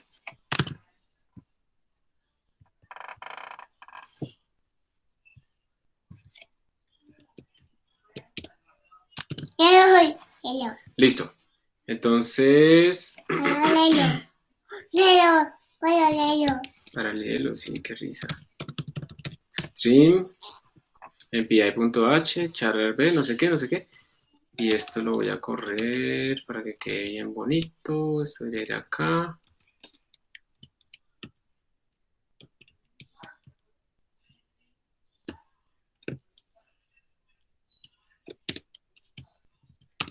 Listo.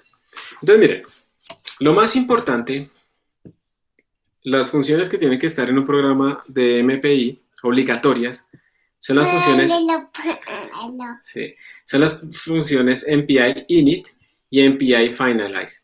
Estas dos funciones vienen, pues, digamos, nos las entrega MPI, y estas funciones lo que hacen es como inicializarle el entorno, pues, de comunicación de todos nuestros programas remotos.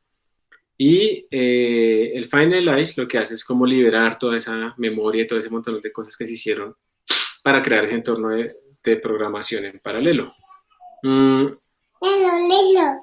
Sí, te dio mucha risa. Entonces, voy a copiar estas dos funciones. Voy a hacerlo lo más sencillo posible. Listo.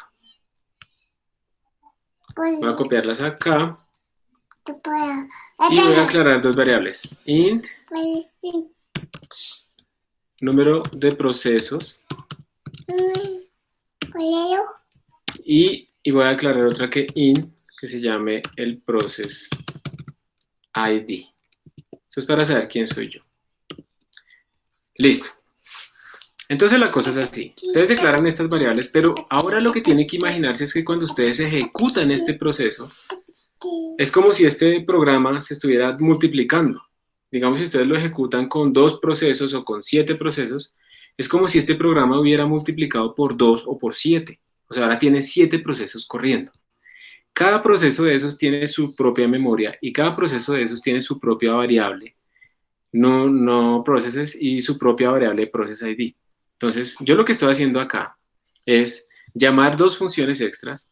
Esa se llama MPI Common Size, que dice cuántos procesos son los que yo estoy ejecutando. Entonces, lo guarda en esta variable, el número de procesos.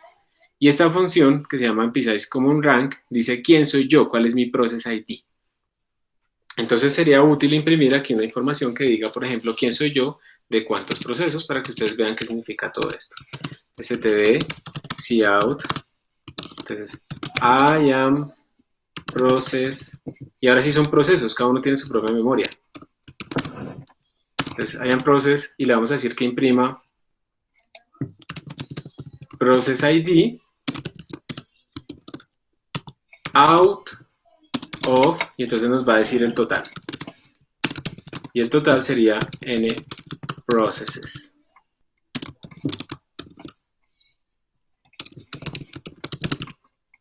¿Ok? Entonces miren que aquí no estamos utilizando pragma ni nada de esas cosas, sino que por el hecho de utilizar MPI, ya estamos haciendo que este programa sea paralelo. Se está duplicando este programa. Si yo ejecuto 7 de estos, entonces va a salir uno que tenga el proceso 0, entonces va a imprimir I am process 0 out of 7. El que tenga el process ID de 6, por ejemplo, el último, va a decir I am process 6 out of 7. Y eso es lo que vamos a hacer. Y de esta manera es que cada uno de ellos sabe quién es respecto a los demás. Esa es la manera en que se puede saber. Entonces, esta es la primera parte. Recuerden, tenemos que tener un MPI init y un MPI finalize. Y estas dos funciones de ayuda nos permiten saber quiénes somos respecto a cuántos somos. Bien, entonces la primera parte pues es escribir el código, ¿listo? Segunda parte es compilarlo, pero para compilarlo tenemos que compilarlo enlazándolo con la librería MPI. Eso requiere, no sé si recuerdan, menos L's, menos I's, menos L minúscula, menos L mayúscula, todas esas cosas. Como la vida es corta y queremos que sea fácil, hay un wrapper que se escribió para compilar estos códigos con MPI. Se llama MPI. Y si ustedes le dan tab acá, aquí les sale MPI C++, MPI CC, MPI CXX, bla, bla, bla. Vamos a utilizar MPI C++, que sería el análogo. MPI C++, que sería el análogo al G++. Entonces esto es para compilar. Esto es para compilar. Esto es para compilar un código de MPI, cuyo código realmente está en C++. utilizando todas las banderas apropiadas. Entonces escribimos MPI C++ y le ponemos el código. Entonces esto, ¿cómo se llama? MPI example. Le damos Enter. Y luego si yo simplemente lo ejecuto de esta manera, él trató de hacer una cosa aquí rara. No sé por qué hizo eso. Él simplemente dice, soy el proceso 0 de 1. Porque realmente solo lo ejecuté una vez, escribí un a.out. Y entonces, ¿cuánto es el total de procesos que hubo? Pues solamente 1. Y el índice pues es 0. Recuerden que indexamos desde 0. Para correrlo con varios procesos, lo que hacemos es utilizar otro wrapper que se llama API run. Le decimos cuántos procesos queremos, digamos 2, y después le decimos a.out. De esta manera estamos diciendo queremos correr 2 procesos y el ejecutable que vamos a multiplicar, 1, 2, 3, muy bien. El ejecutable que vamos a duplicar o a hacer en paralelo pues es a.out. Entonces le doy Enter y miren que me salió un error. Vamos a ver este error que es. A ver. It looks like API initiated for some reason, the parallel process is likely to abort. There are many reasons, bla, bla, bla, bla, bla. ¿Qué trae nomás esto? Una null communicator. MPI como Word, ¿será que me comí algo? MPI como Word ya está. MPI.h.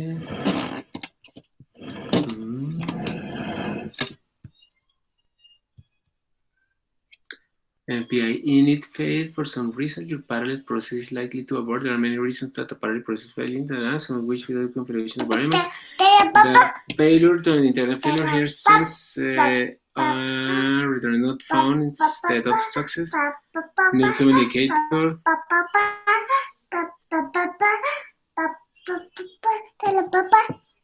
Bueno, no sé, me toca ensayar después aquí en Replit cómo hacemos para correr esta vaina en MPI, pero por ahora pues que quede el código ahí disponible para la próxima. Y seguimos con la presentación. ¿Bien? Si no me quedo ahí tratando de resolver eso. Entonces, sigamos. Entonces, bueno, esta es la forma. Como pueden ver, MPI es más complejo. MPI requiere cambios en el código. Si vieron que OpenMP simplemente es como poner unas directivas y el código casi que no cambia, en los casos más sencillos, MPI, incluso para un Hello World, implica varias cosas. Pero es que es mucho más poderoso. Entonces tiene sus ventajas. Y uno puede mezclar también MPI con OpenMP, obviamente. Pero pues por ahora vamos a hacerlo más sencillo. Entonces, como les decía, uno compila con MPI, CC, MPI, C++, o lo que sea, y luego corre. Y también uno le puede especificar en qué nodos correr. Si uno tiene configurados diferentes computadores donde uno puede acceder por SSH, uno puede correr también estos códigos en diferentes nodos. Sí, silencio. Uno puede correr estos códigos en diferentes nodos. Bueno, hay varias funciones ahí muy útiles como el broadcast, como el reduce, silencio. Y la tercera tecnología que no vamos a alcanzar a ver acá es utilizar tarjetas gráficas. Las tarjetas gráficas, las tarjetas de video, tienen un montón de procesadores muy primitivos, pero tienen un montón allá adentro. Y últimamente esto ha tenido un gran auge porque esa programación ahí ha llevado a que uno pueda sobrepasar los procesamientos que logran normalmente con CPU. Y es mucho más rápido en la GPU cuando haces programas en paralelo. Cuando haces programas ahí. NVIDIA es uno de los fabricantes de tarjetas gráficas más famoso. Silencio. Y pues ellos generaron una extensión al lenguaje C que se llama CUDA. Y entonces uno lo que hace es aprender CUDA para poder programar estas cosas. Hay algunos intentos como OpenCL para que funcione también en AMD y en otras tarjetas gráficas y en otro tipo de arquitecturas, pero pues son más complicadas. Realmente aquí lo que uno tiene que hacer es como romper todas esas estructuras de datos en arreglos muy largos y mandar los programas ahí. Y esto es bien eficiente, esto tiene un montón de procesadores chiquititos con muy poca memoria entre ellos, pero son muchísimos procesadores. Entonces cuando uno programa para ese tipo de tarjetas, pues tiene que cambiar un poco su filosofía también. Estas son como las arquitecturas que uno tiene, pueden ver la cantidad de procesadores pequeñitos que uno tiene disponibles. Y al final pues uno también tiene unos speedups gigantescos. Nosotros vamos a ver OpenMP y MPI, no vamos a ver tarjetas gráficas. Entonces aquí viene la parte importante y es decir, bueno, yo paralelicé mi código, me demoré 6 meses, mi director de tesis me regañó porque yo no le mostraba resultados y yo estaba trasnochando haciendo esto en paralelo. Y al final...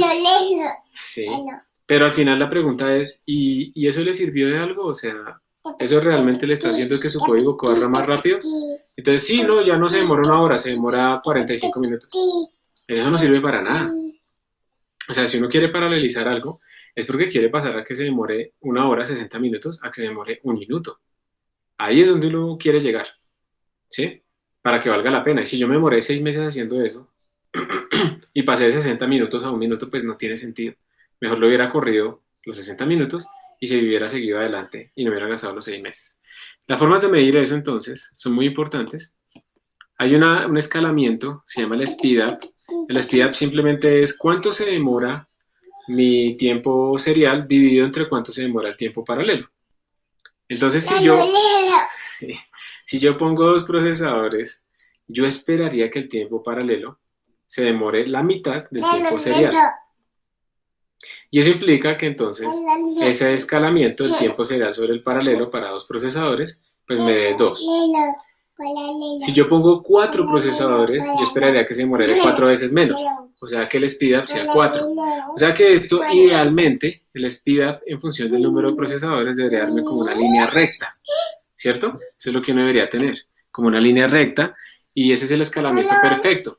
Pero lo que uno encuentra en la realidad, lo que uno encuentra en la realidad es que este escalamiento no da la línea recta perfecta ideal, sino que va aumentando, ¿sí? Eso va aumentando hasta que llega un punto en el que se satura, ¿sí?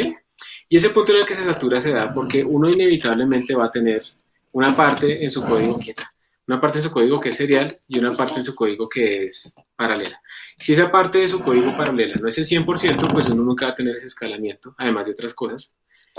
Y entonces uno lo que tiene es que el speedup se puede escribir en términos de esas 2 fracciones, entonces por eso siempre va a ir creciendo, pero luego se va a saturar, porque cuando yo tengo muchos procesadores, la parte paralela se volvió chiquitita, pero la parte serial esa no se había afectada. Entonces en algún momento se me va a saturar el tiempo y ya no voy a poder, aunque le ponga muchos procesadores, no voy a poder acelerar aún más mi código. Entonces esta es otra cosa importante, que es mirar de mi código qué tan paralelizable es. Pero si todo tiene dependencias con todo, pues yo no lo puedo paralelizar, entonces no tiene sentido meterse a hacerlo. Entonces uno tiene que mirar qué se puede paralelizar viendo qué se puede hacer al tiempo de otras cosas. Eso es muy importante ese análisis. Entonces esas medidas de escalamiento son claves, y lo que les voy a pedir a ustedes cuando hagan los proyectos con programación en paralelo es que tienen que mostrar estas medidas de escalamiento. ¿Cómo es el tiempo para un solo procesador comparado con el tiempo para muchos procesadores? Y vamos a ver cómo podemos hacer ese mucho. Si ese mucho puede ser solo 4, porque solo tenemos Replit, o si podemos acceder a otras máquinas que tengan más. Ahora bien, la parte del procesamiento también se ve afectada por la comunicación, ¿no? Entonces es otra cosa que también se va a tirar estas curvas y van a hacer que se saturen más abajo. Hay varias aplicaciones, por ejemplo, calcular el número pi. Uno cuando lo hace con ciertos programas, digamos, este es un ejemplo, hay un programa para calcularlo, por ejemplo, haciendo una sumatoria de una serie, que le da pi al cuadrado sobre 6. Entonces, si uno lo hace secuencial, esto le da 0.22 segundos, más o menos de demora. Si uno lo hace paralelo, con 8 procesos, con 8 threads, se demora 0.03, o sea, es 7 órdenes de magnitud, ¿ya? 7 órdenes de magnitud más rápido. O sea, una cosa que póngalo siempre en días. Una cosa que se demoraba 7 días, ahora se demora solo un día. O sea, es una cosa muy impresionante. Entonces es una gran ventaja. Y si uno le va poniendo cada vez más procesadores, pues va obteniendo esta cosa así. Entonces, este tipo de gráficas son las que ustedes deben obtener cuando programan en paralelo, como que el tiempo decrece hasta que se satura, pero como dependen, por ejemplo, de las unidades de tiempo y del procesador, por eso es que uno lo que hace es dividir por el tiempo cuando solo hay un procesador, y obtiene entonces estas de escalamiento, que son más universales, porque estas ya dependen no de la máquina, sino que dependen del algoritmo. Siempre utilizar cosas que no tengan dimensiones, mejor dicho. Entonces, como ya saben, se va saturando a medida que aumenta el número de procesadores, por el hecho de que pues llega un momento en que hay una parte serial que es inevitable y esa no la afecta en el número de procesadores, y entonces esa fracción no puede disminuir. Por ejemplo, la multiplicación de matrices de 2000 por 2000. Cuando se hace secuencialmente en una CPU, o sea, la forma en la que uno hace normalmente eso, 40.5 segundos. Si uno la hace en un bloque de la forma más sencilla en una GPU, en una tarjeta gráfica, se demora 0.7 segundos. Y si uno lo que hace es utilizar pues mejor manejo de memoria con caching y blocking y no sé qué, se demora 0.4. O sea, miren, es un speedup de 100 veces. Estamos pasando de una cosa que se demoraba más de 3 meses a algo que se demora un día. ¿Sí? Eso es una vaina impresionante. Y entonces si ustedes pasan de algo que se demora más de 3 meses a algo que se demora un día, pues ustedes pueden hacer cosas más grandes, pueden hacer cosas, pueden hacer más promedios, pueden hacer un montón de cosas extras para, para poder, ¿qué? Para poder hacer mejor su ciencia, ¿no? Y pues bueno, también hay, este man les mostraba ahí un ejemplo de John the Ripper, que es para buscar contraseñas y hacer cracking ahí, pero en cosas que uno tiene, ¿no? No sobre personas y para robar internet ni nada de eso. Que ninguno de ustedes debe pensar en hacer ese tipo de cosas. Y pues también uno utilizando la tarjeta gráfica obtiene, o programando en paralelo, obtiene speedups de varios órdenes de magnitud, a veces, 16 veces más rápido y cosas de ese estilo. Entonces realmente estas cosas son muy poderosas cuando uno las sabe hacer, pero pues eso viene con el costo de que hay que aprender a hacerlas, ¿listo? Entonces por eso es que lo que vamos a hacer es aprender un poquito de OpenMP y un poquito de MPI. Siempre que uno haga este tipo de paralelizaciones, uno tiene que medir qué tan bueno fue eso o cómo escala el sistema. Si ustedes no miden y creen que la cosa dio mejor, no sirve para nada. Tienen que medir. Entonces voy a mostrarles rápidamente las medidas, luego hablamos un poquito de las técnicas de paralelización, pero lo que quiero es que vean estas métricas que son las que uno necesita, las que yo les voy a pedir a ustedes que calculen cuando hagan las cosas en paralelo. Entonces tienen su programa, lo paralelizaron, ahora tienen que medir qué tan buena fue esa paralelización. Primera métrica, tiempo serial comparado, aquí se compara con dos cosas. P es el número de procesadores, N es el tamaño del sistema. Porque obviamente también dependiendo del tamaño del sistema las cosas van a cambiar, ¿no? Entonces, asumamos que n es constante en todas estas cosas. ¿Listo? Asumamos que n es constante. Y tratemos de pensar qué valores son los que deberían tener idealmente estos escalamientos. Entonces, el primero, el speedup. El speedup es cuánto tiempo me tomo para ese n con un solo procesador, dividido entre cuánto tiempo me tomo para ese n con varios procesadores. Ustedes piénsenlo un momento y díganme cómo debería ser teóricamente o idealmente más bien esta función de escalamiento serial, de speedup.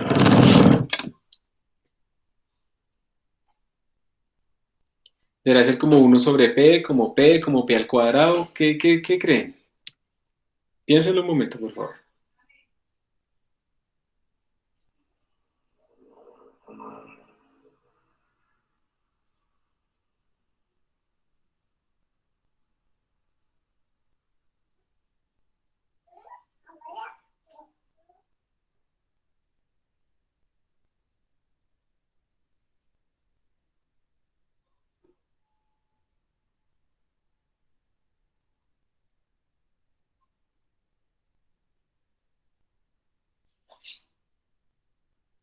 ¿Qué se les ocurre? ¿Cómo debería ser eso? Uy, yo no he visto el chat. Tiene una asíntota, sí, pero ¿cuál?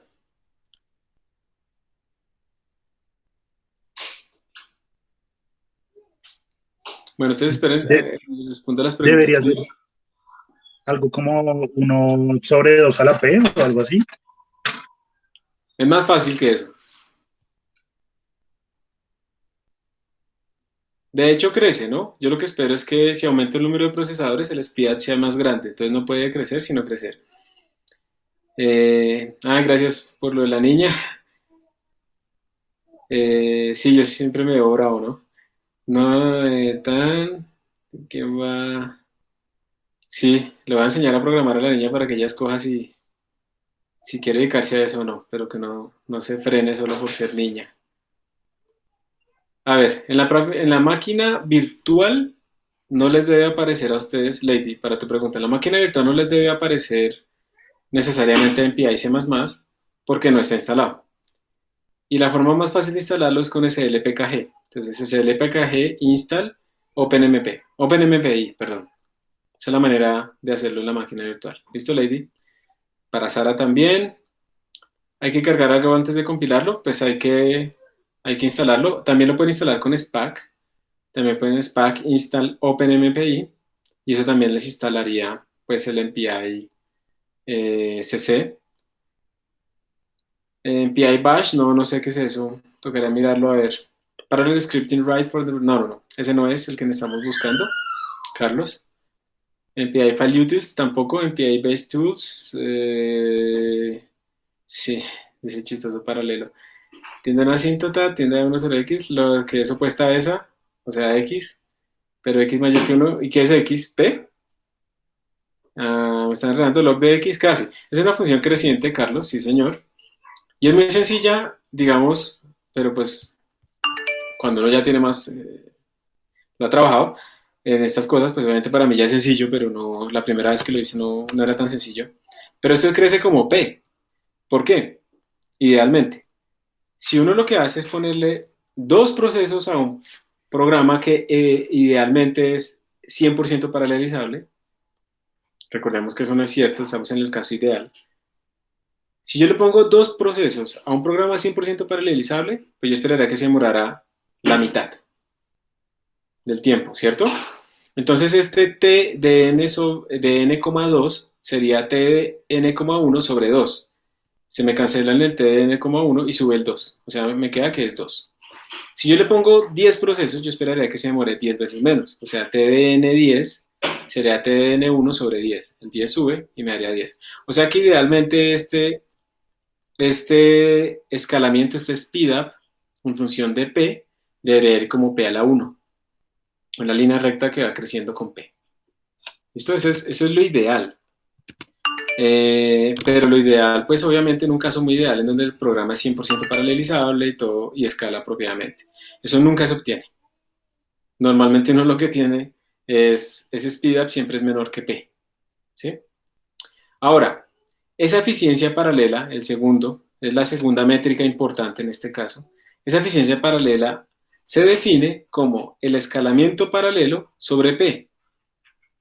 Entonces, ¿ustedes qué creen que cuánto debería ser la eficiencia paralela? Idealmente, si el escalamiento va como P.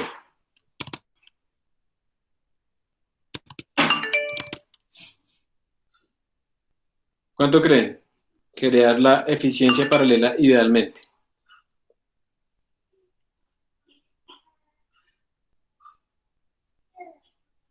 1, ¿cierto? Sí. 1 tendrá que darnos y la eficiencia paralela siempre nos va a dar menor que 1. Entonces, normalmente uno tiene esas dos métricas, la de abajo no la vamos a tener en cuenta, nos interesa la parte paralela. Y uno lo que ve es qué tan cerca está del ideal, pero ustedes van a darse cuenta que lastimosamente uno se aleja rapidísimo del ideal, rapidísimo. Entonces uno lo que tiene son cosas, por ejemplo, así. Si aquí él tiene algunas gráficas de ejemplo. Mire, eso es un ejemplo del speed up, la primera métrica, en función del número de procesadores para un problema cualquiera. Entonces observen ustedes que al principio, cuando el tamaño es pequeño, cuando el número de procesadores es pequeño, más o menos se sigue la tendencia lineal ideal, ¿sí? Speed up igual a P, pero rápidamente se sale de nuestra curva. Entonces, eso implica que, por ejemplo, tener 250 procesadores probablemente no sea lo más útil, porque probablemente, como estamos tan lejos del ideal, pues ahora lo que estamos haciendo es como gastar mucha potencia, y lo más preferible sería quedarse por acá, como por estas zonas, entre 60 o 40 procesadores, ¿sí? Eso será como lo más ideal. Lastimosamente aquí no está dibujado la gráfica de la eficiencia paralela. Esperen un momentico a ver si la encuentro rápido en un ejemplito en la Wikipedia o así. Parallel efficiency.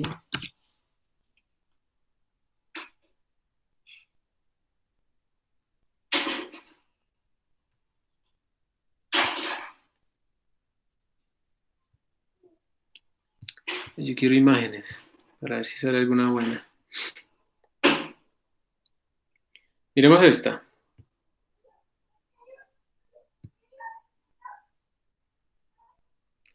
Listo, entonces miren. Esta es la eficiencia paralela. No sé qué están haciendo acá. No importa. Arranca en 1, ¿sí? Y miren cómo decrece rápidamente la eficiencia paralela respecto al 1. O sea, aquí, por ejemplo, están aumentando el número de procesadores, ¿sí? Eh, el tamaño más grande posible es de 1143 bits, son como peloticas que están simulando. Y esto decrece rápidamente. Entre menos peloticas, pues más rápido decrece. Hay más problemas nos comunicamos más de lo que procesamos, entonces es menos eficiente. Y estas gráficas son súper claves porque imagínense que, digamos, ustedes vayan a comprar eh, tiempo de máquina en Amazon o en Google Cloud o algo así, o van a correr en un clúster y necesitan saber cuántos procesadores usar. Entonces a ustedes no le van a decir, tranquilo, utilice todos los procesadores que quiera y ustedes van a mandar, digamos, 100, que para que sea 100 veces más rápido. Eso no es verdad porque eso no es escala lineal. Entonces la idea es la siguiente. Uno lo que hace es venir a estas gráficas de eficiencia paralela y lo que hace es trazar una línea en un umbral. Digamos que el umbral para ustedes es, si ya disminuyó el 60% de la eficiencia paralela, ya no me sirve. Entonces hacen una línea horizontal, aquí, 60%, ¿listo? Y ustedes lo que ven es que entonces, por ejemplo, para la curva rosada, si ustedes digamos, hacen esa línea, pues se están dando cuenta que 8 número de procesadores les da más o menos 60% de eficiencia. No tiene sentido ponerle 12 ni 17, porque lo que están haciendo es pagar más plata, pero por una eficiencia cada vez menor. Entonces, si hay un costo asociado, que es cuando uno se pone a optimizar, entonces uno diría que si yo estoy en un tamaño de 122 bits, así la curvita rosada, pues entonces yo me quedaría solo con 8 procesadores, porque eso me da el 60%. En cambio, si estoy con el rojo, 236 bits, y yo llego y lo traslado así, miren que más o menos con 12 procesadores todavía estoy por encima del 60%, pero ya con 18 estoy por debajo de mi curva de 60%. Entonces, para la curva roja, yo pagaría solamente por 12 procesadores. Ujú. A veces, de hecho, esto se hace mucho más fuerte, se hace con 70%. Sigamos con 60. Para la curva verde, claramente no he llegado todavía a la saturación, entonces yo podría seguir intentando más y más procesadores hasta que encuentre el umbral donde se cruza el 60% y ahí yo pararía y eso sería el número de procesadores que yo compraría. Y la curva azul, pues lo mismo, que obviamente está dándonos muchísimo más lejos. ¿Ok? Entonces, por eso estas métricas que les estoy mostrando son supremamente importantes para que ustedes tengan una razonabilidad de cómo se está comportando su programa paralelo respecto a lo que esperaban. Entonces, no es simplemente pensar que yo pongo más procesadores y la cosa da eh, más rápido, sino que yo tengo que ver cómo es que está escalando el sistema. A eso se le llama weak scaling, porque uno solamente está cambiando el número de procesadores. Pero también hay que hacerle algo llamable strong scaling, que es cuando uno cambia también el tamaño del sistema. Estas curvas van a depender del tamaño del sistema. Entonces, por ejemplo, ustedes han visto que en el proyecto intermedio, si ustedes utilizan matrices de 128 por 128, no es lo mismo que 256 por 256. Y si yo paralelizo ese algoritmo y lo aplico en esas dos matrices, probablemente las curvas van a cambiar un poco porque también dependen del tamaño del sistema. Ese se llama strong scaling. Entonces, sería como sacar un tercer eje en donde estaremos variando también el tamaño.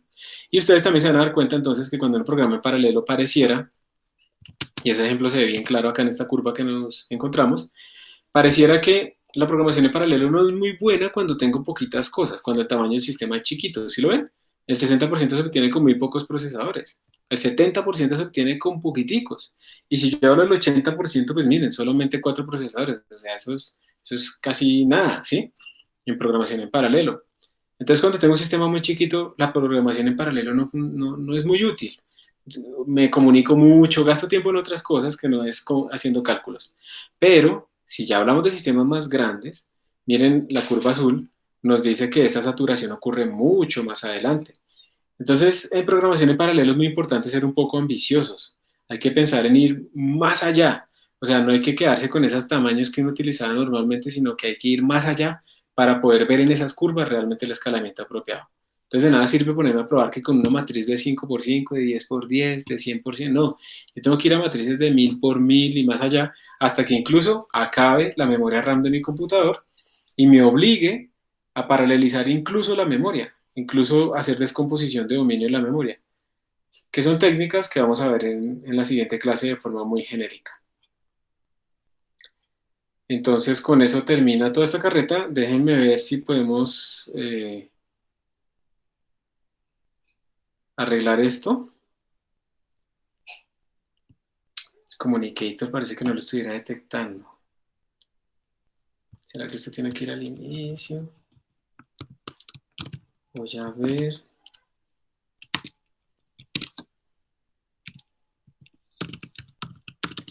A ver si el error está acá.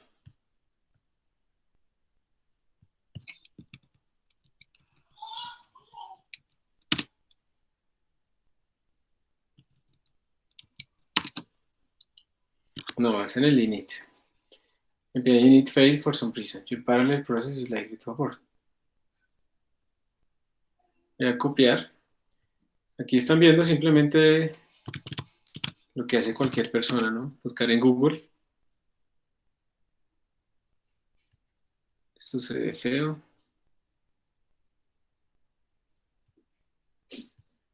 No creo que encontremos aquí nada.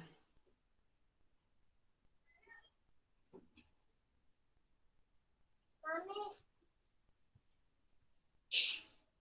se me fue un dientecito.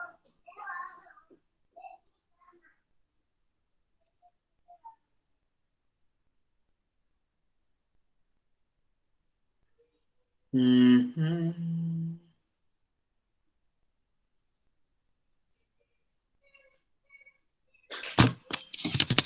No, esto se ve feo. Esto no creo que sea tan difícil. MPI. Profe, qué pena. Sí.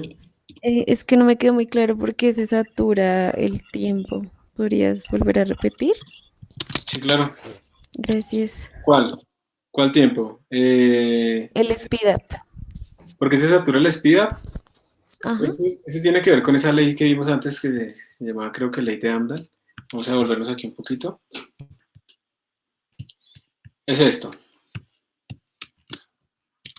Entonces, tú cuando miras el speed up, tú lo que vas a tener es que tu programa se divide como en zonas que son paralelizables y zonas que no son paralelizables. Por ejemplo, algo que no es paralelizable es, por ejemplo, imprimir un mensaje, ¿cierto?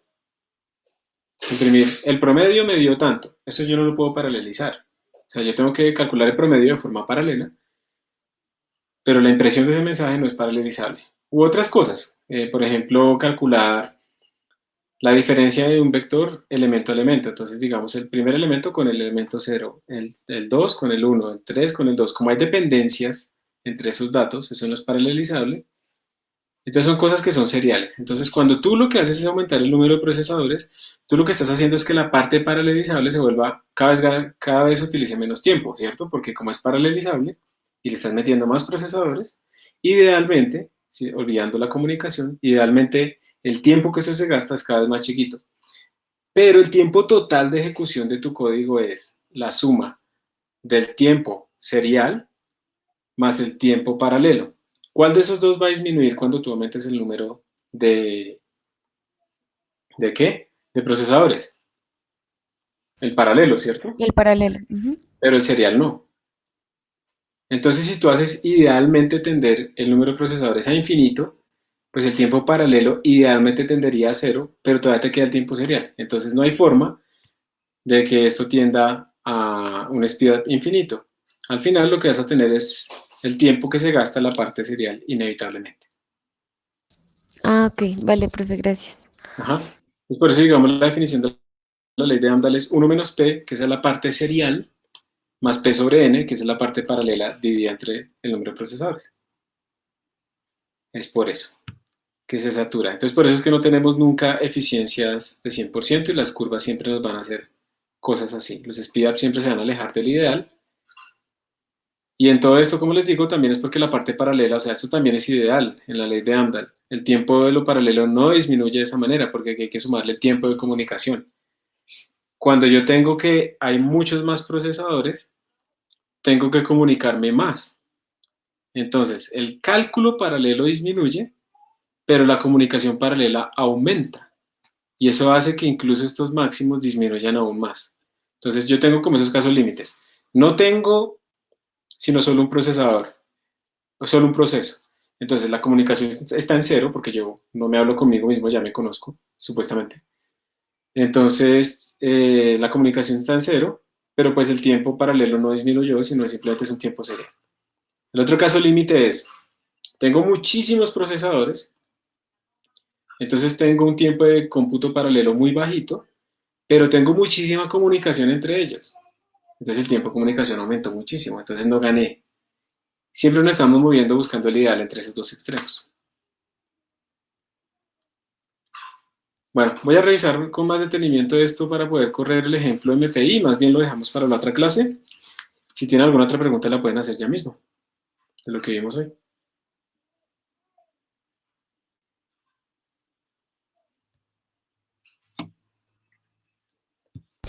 Profe, ¿y cuál es el que se debe cargar con SPAC para poder utilizar MPI? Entonces, si ustedes están utilizando la máquina virtual, tienen que instalar con SPAC install OpenMPI, lo escriben así, él se va a demorar un buen rato instalándolo, pero no sé si se demore mucho porque con lo que hemos instalado hasta ahora creo que él ya lo instaló anteriormente. Entonces simplemente escriben SPAC install OpenMPI y lo va a copiar en el chat. SPAC install OpenMPI. Y luego lo que hacen es pues SPAC load OpenMPI. Y después de hacer el SPAC load OpenMPI, pues ya tienes disponibles MPI C++, MPI run, sí, todas esas cosas ya están disponibles.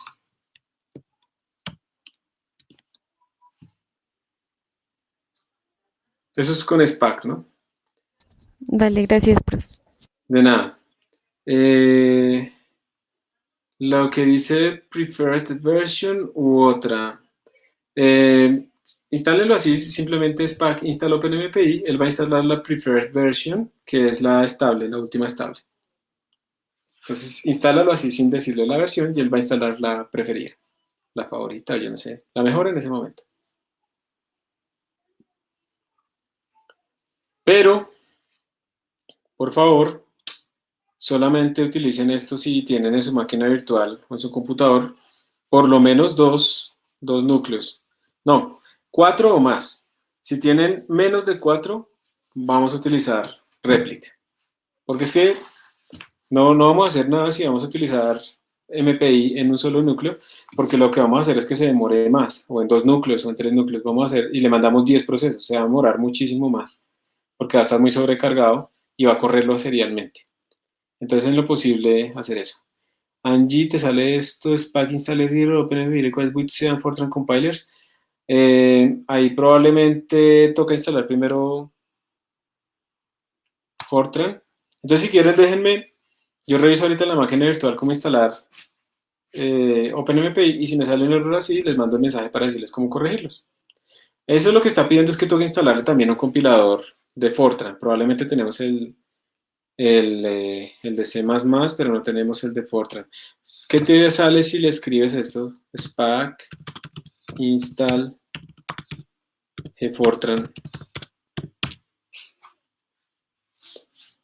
Pero déjeme, yo voy a revisar entonces en la máquina virtual tanto Replit como la máquina como tal y les cuento cómo hacer la instalación, tanto en la máquina virtual como en Replit. ¿Está bien?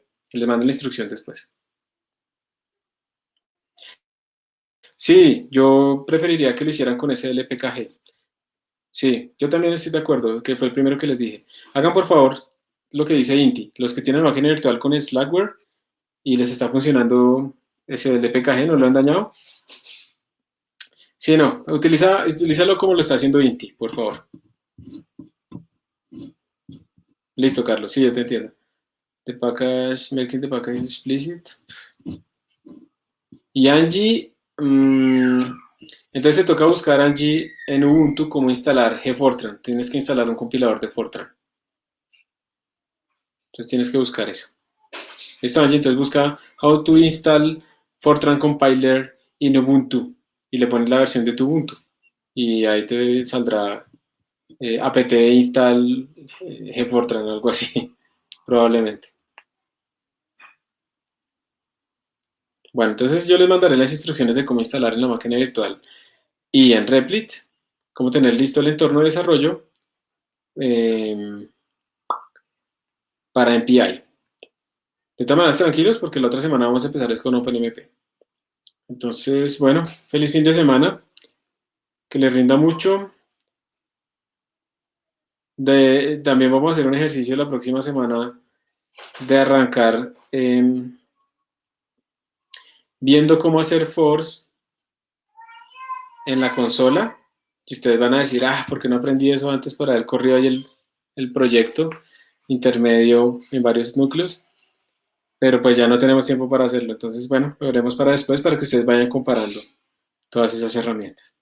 Feliz fin de semana, que estén bien ustedes y sus familias, que ojalá pues el distanciamiento social logre que nadie se vaya a enfermar, pero vamos por una curva creciente bastante fuerte. Al final a todos nos va a dar coronavirus, eso no, o sea, la idea de la cuarentena no es que no nos dé, la idea de la cuarentena es que no nos dé a todos al tiempo, y entonces no mueran más de los que pues inevitablemente van a morir lastimosamente.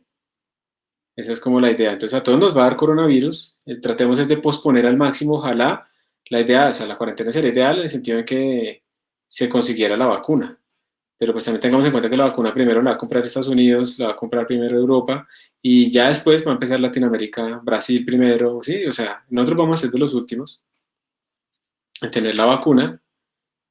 Siempre nos toca una vida muy berrionda, ¿no? ¿Pero qué? Pero pues nada, tratemos de posponer al máximo ese tipo de problemas. Entonces, por mucho que no, que ya se levanta una parte de la cuarentena, que ya no sé qué, ustedes sigan manteniéndose como si todo el mundo estuviera infectado y alejados, o ustedes estuvieran infectados y no quisieran infectar a otros, porque es que la clave, la clave realmente es lo que dicen ahí, ¿no? No saturar el sistema de salud, que no nos dé a todos al tiempo.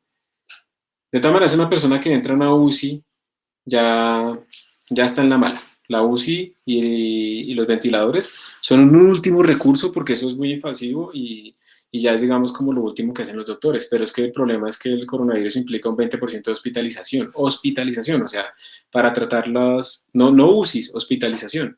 Si se llenan todas las camas, pues vamos a tener ese grave problema. Por eso es que Corferias tiene camas, no tiene UCIs, porque ese problema es que se viene es que cuando le da mucha gente, todos van a necesitar todos van a van a necesitar hospitalización. Y ese problema pues que no podemos hospitalizar al 20% de Bogotá al mismo tiempo.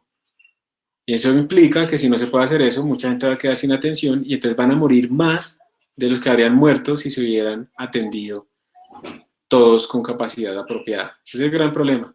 Y sí, lo de los ventiladores es un último recurso. Entonces el problema no es ese, el problema no es que las UCI solamente, el problema es las camas en los hospitales. Entonces por eso les digo, mantengan las medidas de aislamiento y lavarse las manos y todo eso porque queremos es que pues, nos dé coronavirus y que sobrevivamos, pero que no nos dé a todos al tiempo por si estamos de malas y no nos da tan fácil, no nos da tan pasito y no es simplemente una gripita. ¿Ok? Exacto, imagínense, los hospitales normalmente tienen ya la gente saturada, o sea, uno va a un hospital y la gente ya está en los pasillos. Imagínense ahora que llegue el 20% de repente. O sea, el panorama, nosotros en este momento estamos entrando en la parte fea de la cuarentena, de la que ya pasó Europa hace un mes más o menos, pero el pronóstico para nosotros es peor. Entonces, a cuidarse, chicos, cuidarse, la vacuna sí, o sea, pues digamos que lastimosamente la vacuna se demora, no solamente porque sea difícil, que lo es, ya llevamos 40 años investigando la vacuna para la gripe normal y no se ha logrado, solo para ciertos strains controlarla, pero, pero la vacuna pues se va a demorar harto tiempo y eso es inevitable. Está lejos, hay un montón de investigaciones con otras cosas, pero lo que realmente curará esto será la vacuna y se va a demorar. Ahora, los que sean antivacunas pues ahí tienen la oportunidad de no vacunarse, ¿no? No de no vacunar a sus hijos, sino no vacunarse de ellos. Normalmente los antivacunas son adultos vacunados que juegan con la salud de sus hijos, ¿no? Pero ahí pueden hacer el experimento. Y también tenemos que ver pues que esto también es una competencia y que obviamente el que primero saque la vacuna va a ganar mucho dinero, pero pues paila, o sea, así es y así va a funcionar y tenemos que vacunarnos de todas maneras. Entonces ustedes también duerman y descansen y tomen vitamina D, hay correlación positiva porque la vitamina D también refuerza el sistema inmune. Realmente la gente no se muere del COVID solo por el COVID, sino por la respuesta del sistema inmune inflamatoria en los pulmones que le produce una neumonía grave y así sobrevivan las personas que tuvieron una neumonía van a ver afectados sus pulmones. O sea, la cosa no es tan sencilla, ¿sí? Entonces, bueno, y me preocupa lo que dicen ustedes, las regiones apartadas, por ejemplo, la situación de Amazonía, que no hay hospital con UCIs y los médicos renunciaron porque no les iban a pagar y bueno, este país está tenaz. Ustedes son el futuro de este país, ojalá lo puedan cambiar y arreglar. No olviden lo que se está viviendo, no olviden a las otras personas. Nosotros los viejos ya no podemos hacer nada, pero ustedes sí pueden hacer muchas cosas para que este país sea mejor en el futuro. Ya lo que tenemos ahorita es lo que tenemos y vamos a ver qué hacemos. Éxitos, cuídense mucho en lo posible y pues que estén muy bien, chicos. Hasta pronto. Sí, Carol, bien viejos.